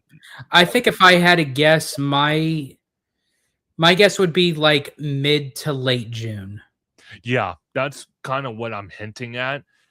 Yeah. I would honestly want to say maybe for the 4th of July, they want to open it before then because they know the crowds are going to come in for that. Yeah. And then mid to late June, kids are already out for, the school, people go on their vacations, which I don't even understand how that even works because I see kids in the parks during a regular school day hour. So I don't even know like what the heck goes on there. I don't even think like summer vacation for kids even exists anymore. That's insane. Yeah, no, I don't get it as well. But if they opened it in late June, early July, that would give some time to make adjustments if they have to and get it ready. Because once Halloween Horror Nights hits, I can promise you between the houses, the scare zones, the shows, and that attraction's going to get busy if they open it. And that would be a missed opportunity if they don't open it, especially all the money they invested on building the damn thing and including the scream shields and all the preparation they did with all the supports by pouring gravel into the support columns to reduce noise. It would be almost irresponsible to not open it during an event like Halloween Horror Nights to kind of test that theory. Yeah. Well, and that's where it kind of nestles in between FanFest and Halloween Horror Nights because that's why I think late June or mid June is like a sweet spot because FanFest has ended. Sure. And then it's before HHN. So I 100%. Feel like it's like right there. 100%. And I couldn't agree more. So we'll just have to wait and see what happens. Again, they're very close because the fact that they're having people, actually on the ride means we're just one step closer. So I would say in the next between now and 3 months, it will be open. And I cannot wait because that's going to get crazy. because me and George are like, no. We talked to our other friends. Wizard won't go on it. OG won't go on it. Bunch of people won't go on it. I'm like, you know what? Screw them. Me and George, we're sitting front row. We're doing it. Front row. I'll wait the extra 20 minutes to get the front row. Oh, dude, the G-force on that is gonna be insane. Oh my god, it's gonna be insane, and I can't wait. The last thing I wanna cover, again, this was courtesy of Hollow Gelato. There's some new updates at Epic Universe with these now kind of facial recognition scanners in the entrance portal of Dark Universe and possibly other portals as well. And there's a whole speculation about possibly opening up Celestial Park for free, where you don't have to pay to get in, but you would have to pay to get into the portals, which kind of ties back the history. If you go back in the past, when Disneyland first opened with Walt Disney, it was kind of like that to a point. You know, you would go into Disneyland, and if you wanted to ride the attractions, you would have to buy like this ticket booth or book to ride the attractions. And it was an actual physical book that you would have to buy at Disneyland to ride the attractions. So I wonder if Universal's kind of take a page of that and making it their own. So it's possible. This is courtesy of Capture the Magic, our good dear friend Jared. George, you probably know the rules already, but everyone watching, if you don't know, I kind of do this with Orange Grove 55 as well. Anytime we do a video review from a content creator, at any point, if there's something we want to discuss, we'll pause it and we'll talk about it. Absolutely. Yep. I know the drill. I'm like Jenny from the block. I've been around. couple dozen times, right? Just a couple dozen. Just a couple. All right, here we go. What's up, everybody? It's Jared with Capture the Magic. And when it comes to Epic Universe, there's lots of things going on there. Obviously, this park is not even a year old yet.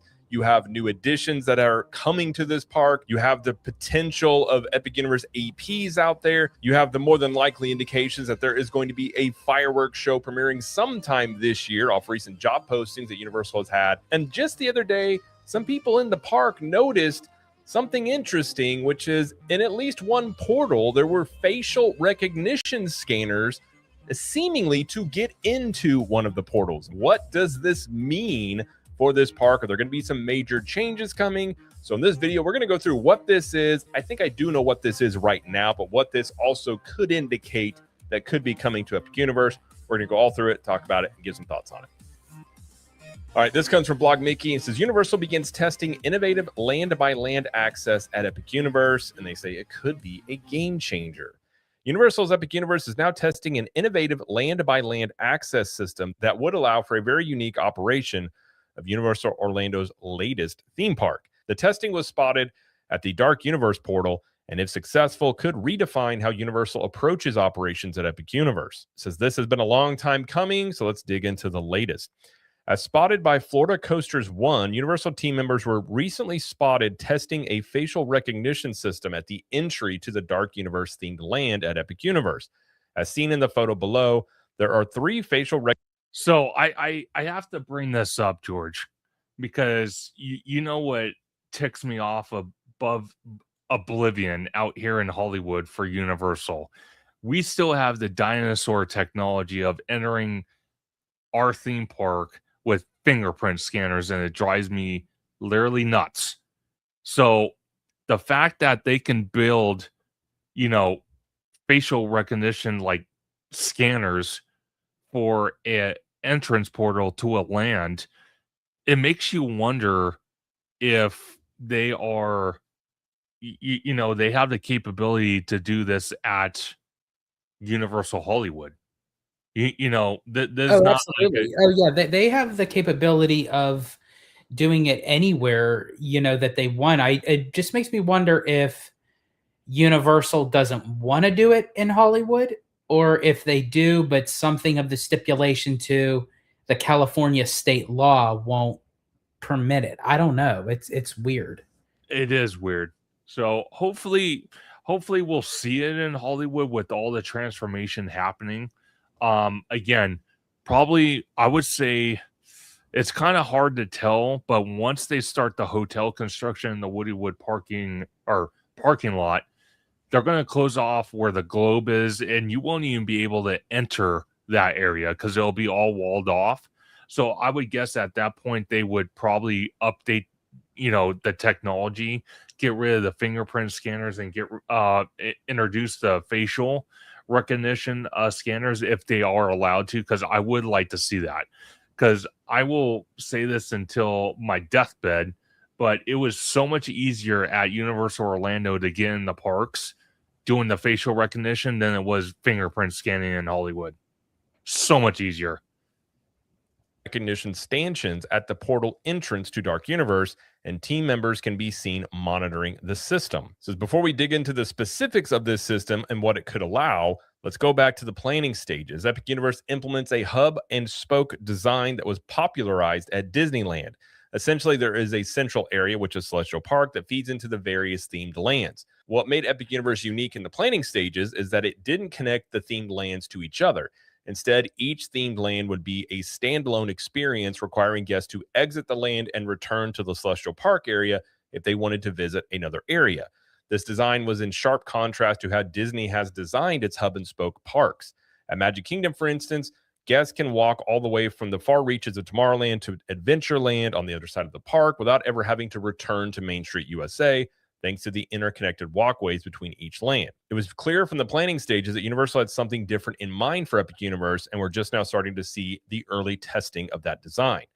Dusting off the hard drive, we're going back in time to when Epic Universe opened. We were told that the long-term plan was to allow land-by-land access to Epic Universe, allowing for maximum flexibility when operating the theme park.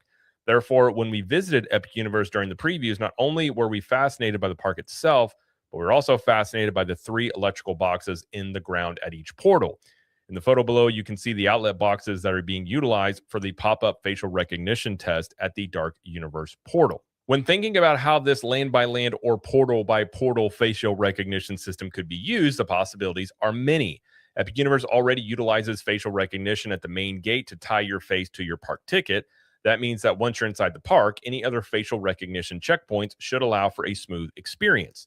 I will say, if some people don't like the facial recognition, but at Universal, it does work very well. Like, I haven't had any issues with it recognizing my face. Even when I've had sunglasses and a hat on, it still recognizes me. It's actually pretty impressive, and it's actually pretty quick. In fact, this facial recognition system at the portals isn't even the first in-park implementation of such a system. Universal already uses facial recognition for the Universal Express Skip the Line system. From what we've seen, this system is quite snappy and should allow for a pretty seamless entry experience if expanded to individual portals. But why would Universal want to limit access to the portals? And they say, let's speculate. This is where it gets interesting. This is where I think I know what's maybe going on currently, but what this could lead to is kind of interesting, and I don't know if I like it. In fact, I'm probably going to say if this is what they're leading towards, I don't like it. I was going to talk about Universal's current predicament of trying to manage crowds with less than efficient attractions at this point in the article, but the land-by-land access is something that was created long before the issues that Epic Universe is facing at this specific point in time. Indeed, I don't think that the portal-by-portal access system is meant to fix anything. Instead, it is meant to give Universal ultimate flexibility when operating the theme park.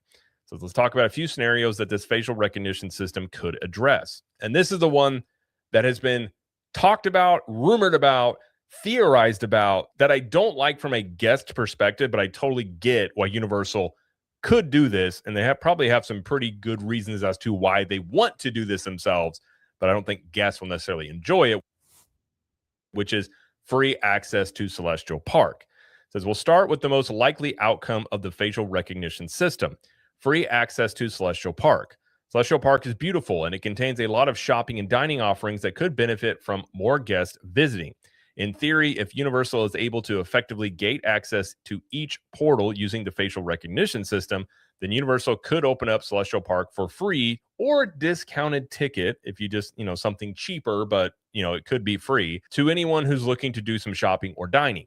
From there, if you have a theme park ticket valid for that day, you'd simply be able to access the portals via a quick face scan. In this scenario, Universal is able to fill up the Epic Universe restaurants and shops with guests. Now, that is the big thing about this. Essentially, with this model, if they were to go through with it, it would operate very similar to City Walk in terms of, and this was rumored and talked about before the park even opened, that they may do this because you have a lot of restaurants and a lot of shopping in Celestial Park. Plus, I'll just add in here, you're going to have a fireworks show that is premiering sometime this year. I don't know the exact date, but it is probably going to premiere this year. So let me ask you, George, what Jared just spoke about for a second. Yeah. Do you honestly feel is that the direction that Universal might go? Is it going to benefit them or hurt them? I hope they do not go that route. That just to me seems so overly complicated, where you're going to break off different tier tickets for a park depending on what you want your experience to be. Where I do agree with Jared, where looking at a business point of view through the optic lens of Universal, where they're like, okay, well, we can get an upgraded ticket for, if people that want to go through the portals, or if people just want to go to Celestial Park, they could do a downgraded ticket. Well, the problem with that is Jared even mentioned about the fireworks coming. So does that mean for a downgraded ticket that people in Celestial Park, they can be able to see the fireworks show when it should already just be included with just an overall encompassed park? And I know that Universal might have been considering this before Epic Universe even opened, but I think honestly that is like one of the dumbest operations that you could do. And I love the facial recognition technology, but I don't like how they're going to implement it if this is true, because essentially what you're doing is you're going through one gate to get through multiple other gates. Even though it's facial recognition, for how many people that's going to be going into this park, it's going to cause lines. Yeah. So you're going to go through a line to get into Epic Universe. I don't even know why you would even call it Epic Universe, because essentially you're entering in through Celestial Park, because now they're going to be dissecting everything into parts. And then from Celestial Park, you then have to stand in another line to go through the facial recognition for Super Nintendo, for Dark Universe, for Isle of Berk. And here's the thing, as I said, I love the facial technology. But just to say, what if there's issues that it's going to cause a stoppage for people to get in through the portal that's going to be backed up? I'm sorry, if you're paying for a theme park ticket, the second the person is in the theme park, let them enjoy the theme park. Yeah. Let them go, because then when you put facial recognition, it defeats the purpose of why you even did a portal. Isn't a portal supposed to be where you get sucked into wherever your destination is going? But you're going to have team members standing there. Okay, look right here, so you can walk through the portal. Like, to me, it's out of the escapism. It is. And to me, I'm sorry, people bitch, complain, and moan about Disney nickel and diming. But if this is the case that Universal is going to go, they're falling right into that same category. 100%. Nickel and diming. 100%. I couldn't agree with you more. What my direction, I hope they do. And I'm so sorry. Hold your thought. One last thing I wanted to say. What does that then do for annual pass holders? Exactly. That's something I'm concerned about as well. So you have that aspect. You have the aspect you're talking about, and then one thing I would like to see them do, if this is the direction they want to go, because obviously we see it all the time with Universal, Disneyland, Walt Disney World, Universal Orlando. Certain parks get bought out by by a company for the night. Mm-hmm. So one thing I could see these facial recognition systems doing for the portals is they could still have Epic Universe open, okay? Because they're building that kind of like convention building next to the Atlantic restaurant. It's going to be a multi-purpose building, but it's basically going to be for like, corporate business, meetups and Right. stuff like that. Not really guest related to a point.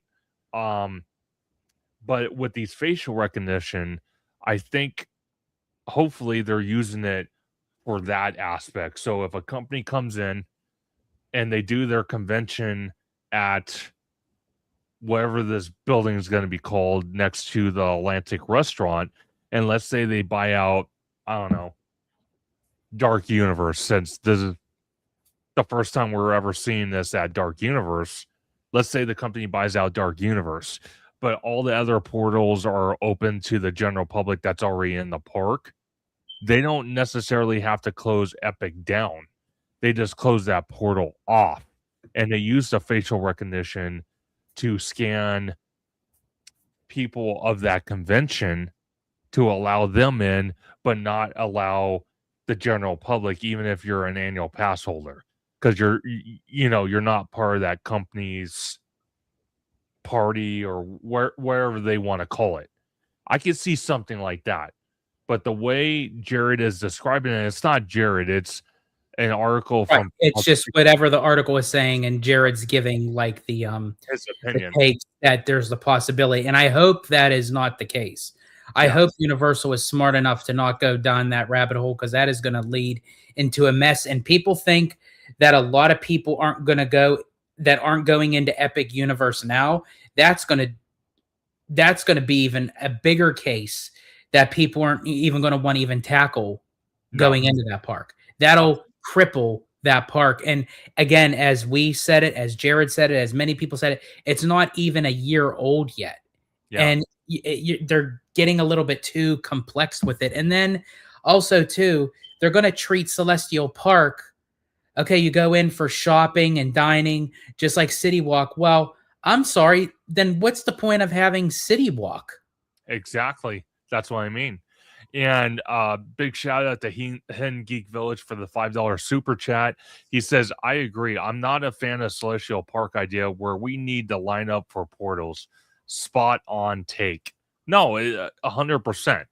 And it's something I hope Universal, and they claim they're another company that claims, oh yeah, we listen to our fans. Well, I hope someone from Universal is listening to this, because if you guys go the route that Disneyland did when it first opened in 1955, and you try to incorporate that now in 2026 or 2027, it's going to be an utter disaster. And I'm not saying that to be mean, because I want to give a big shout out to Universal Orlando in general, because their social media account, they kept liking and commenting on my posts from Universal Orlando.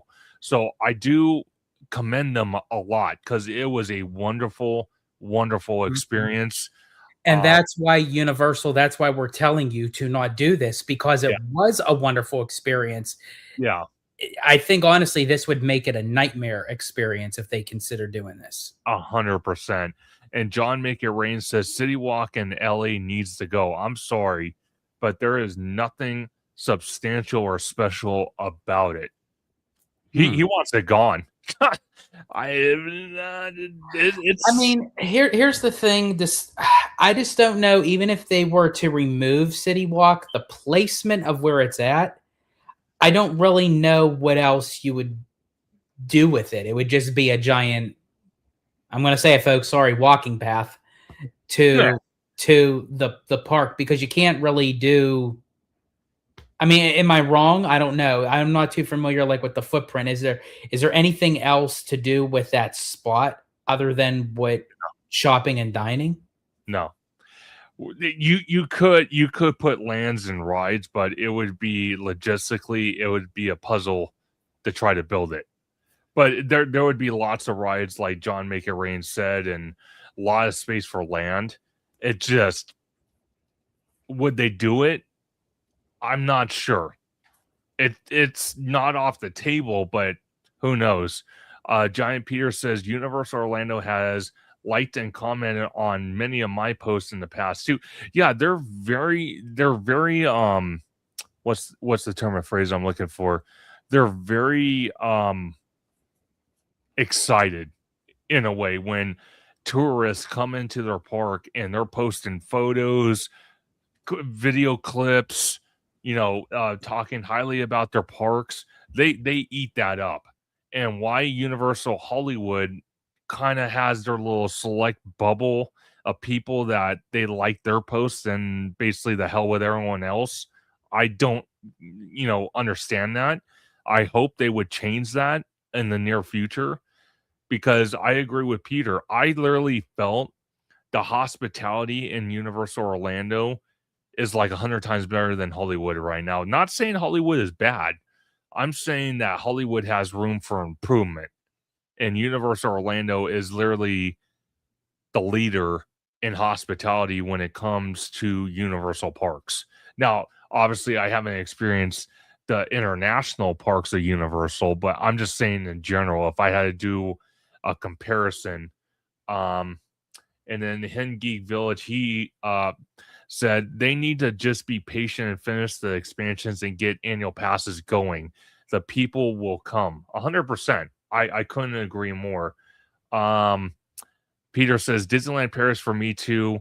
Liked and commented on my post of mine. See, it depends on the parks, but the domestic parks are kind of just, they're hit or miss, and they have their little select bubble of people for a media list, for liking posts and liking comments. If anything, they should follow their East Coast correspondent and like pictures and videos, especially when that person or individual is speaking highly of their park, and they can use that as a promotional thing. That's the whole point of having a public atmosphere, is to have individuals that don't work for your company speak highly of your company because they had such a wonderful experience to drive in more people, more attendance. So why the domestic parks out here, especially on the West Coast, don't do that as much as their East Coast correspondent, I will never understand that. And But that's not even just Universal, that's Disney as well. yeah, Disneyland does it too. Well, Walt Disney, I kind of felt did it a little bit. Well, they actually did it a lot, because I don't think I even got one look from Disney at all on that, which I'm kind of shocked. But Universal Orlando, I thought I was working for the company. I literally thought, I kid you not, George, I literally thought I was on the media list. That was like the adrenaline thrill I was getting. Yeah, because you were getting that like one-on-one kind of interaction with them, and between like the team of Universal and yourself. 100%. And anyone from the media list from Universal Orlando, I can promise you right now, if you want me to come back, which I'm coming back next summer, and hopefully we can make one day out of our trip a Universal Park Day, I would love for future events, Halloween Horror Nights, whatever it might be, to be on your media list and come out there and cover some stuff. I would entertain that by far. I think if we could do just one day, I know what I would do, depending on what gets announced and how it gets announced. If God willing, Mythos is still there. Oh yeah, we're doing it. I would have to go to Mythos. Any opportunity that I can while it's. Oh yeah, we're doing islands. I'm telling you that right now. If Mythos is still open, we're doing it. And this time I'm not waiting for my bread pudding to turn into a lake. That's not happening. As much as you want it to. Not happening. This guy over here. Remy D says, I think if they opened it up, Celestial Park, for free, it will be a mistake. It would. And I don't think that's something they should do.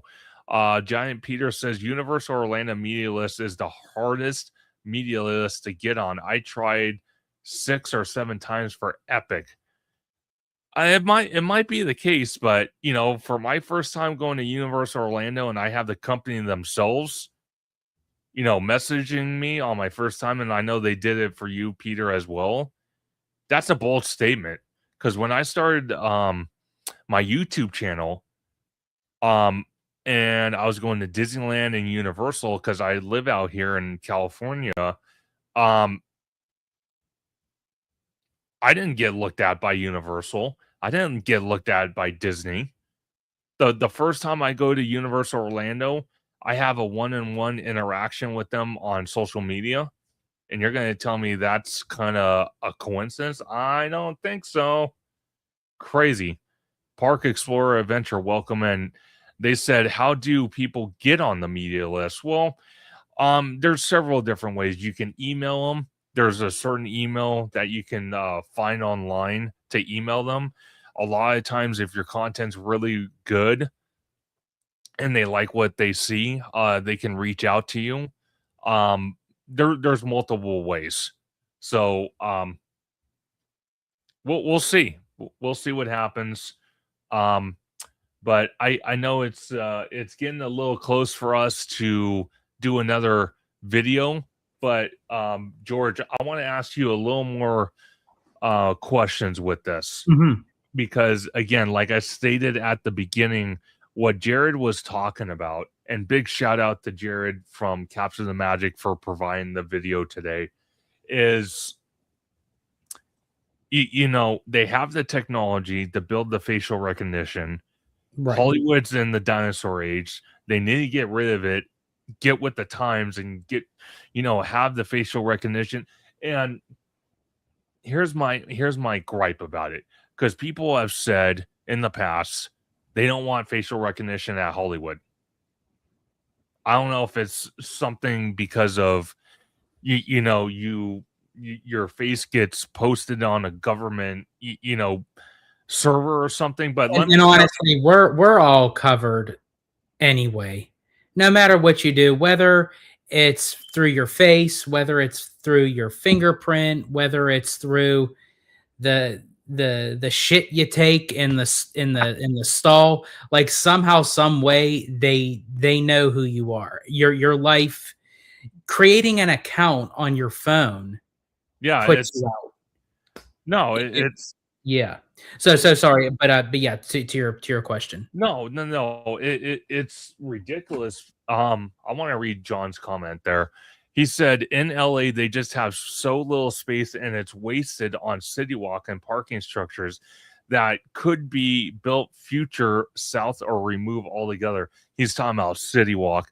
No, absolutely. The possibilities are endless, John. But for right now, I don't think, you know, getting rid of City Walk is ideal. Now, could they visit that idea down the road? Maybe.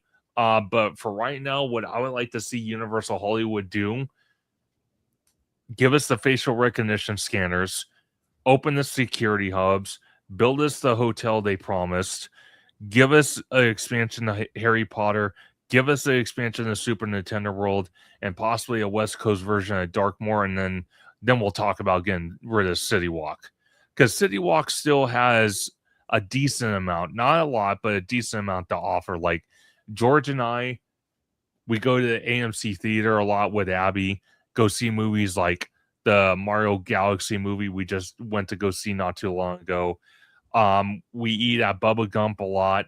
I ate at Slice House. I wasn't disappointed. It was a really good slice. It was delicious, expensive but delicious. You have all these stores. You know, there's still a decent amount to do in City Walk. Do I want to see more come to City Walk? Absolutely. There's not enough compared to Orlando. It's funny. In City Walk in Orlando, I advocated this to George before we even went on the trip. I said, there's this place I want to try so bad. I want to try it in City Walk. He's like, what's this place? It was the Big Fire. And he's like, okay, well, if we could fit it in, we'll do it. Okay. So we're doing the Universal parks, and then we go to the Studios park. I think it was the last park before we jumped to the Walt Disney World vacation side of things. And we left the Studios park early, and I said, you know what? You guys hungry? Tommy was kind of peckish, so he's like, yeah, I'm hungry too. So we went there. Big Fire. I kid you not, dude. The aesthetic of this building looked phenomenal. Inside, I thought I was in a museum eating. It was just beautiful It was really inside. good food. It Oh, was it really was good food. delicious. That was the one restaurant actually I had nothing to do with.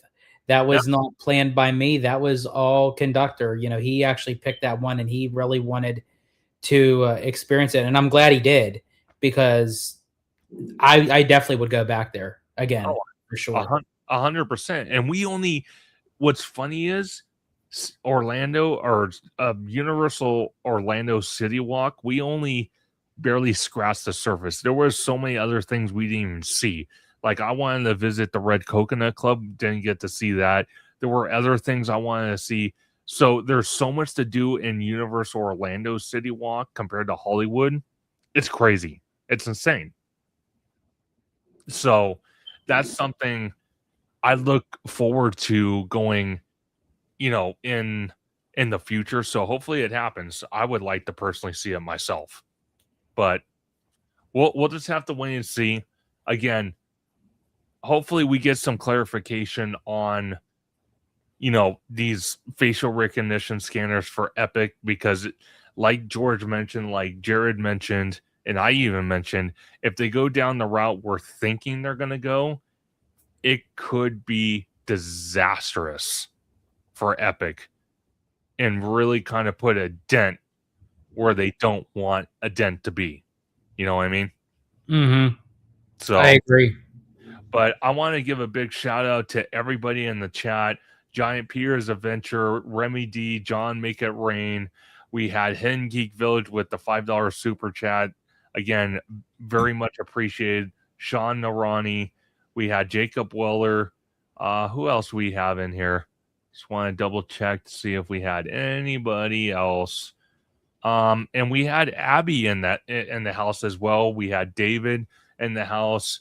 So I want to thank everybody for watching this early live stream of Conductor Sunday live stream. You will catch me on George's channel pretty soon. It's going to be a video. I'm thinking it is, right? A video. Yes.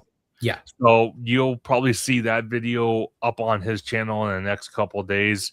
But I'm your host, Theme Park Conductor. This is Hollow Gelato. Hollow Gelato, thank you so very much for joining this live stream. Where can everyone find you on social media? Absolutely. And Conductor, thank you so much for having me on once again, your Conductor Sunday live stream. It's always a great time talking shop with you. But if anyone would like to find me, go over on YouTube on Hollow Gelato, where Abby and I cover all the theme parks: Disneyland, Walt Disney World, Universal Orlando, Universal Hollywood. Most recently, we just got off the Disney Wonder, so we got some cruise vlogs coming at you, and just life vlogs, events, entertainment, all that good jazz. Shorts, many different shorts that you'll find on the channel as well. You could also find us on Instagram under Hollow Gelato. And one more minor note before we close it out. I am now part of the parks streamers team for the annual Chalk Walk. We are accepting donations. The walk will be at Disneyland on August 2nd. Please feel free to go over onto the community tab on YouTube on Hollow Gelato. I posted the link there that you can go on to support cancer research for the children who have the terminally ill sickness, and it's just for a great cause. You know, we're trying to reach a goal, and just make a difference in a young child's life that definitely deserves it. That deserves a chance at living and not just being in a hospital room. So I know, times are hard. Any little thing that you can give to donate, please, as I said, feel free to go over to the communities tab on Hollow Gelato. The link is there. Just click on it and you can donate whatever you can. Absolutely. And again, to kind of repeat what George was saying, it is for a great cause. It's a horrible, horrible disease. We've lost too many people from cancer, and it especially hits hard when children are involved. It's a disease I wish it wouldn't even exist, especially for children. So again, like Hollow Gelato was mentioning, any little bit that you can help out with, definitely go on Hollow Gelato on the community tab.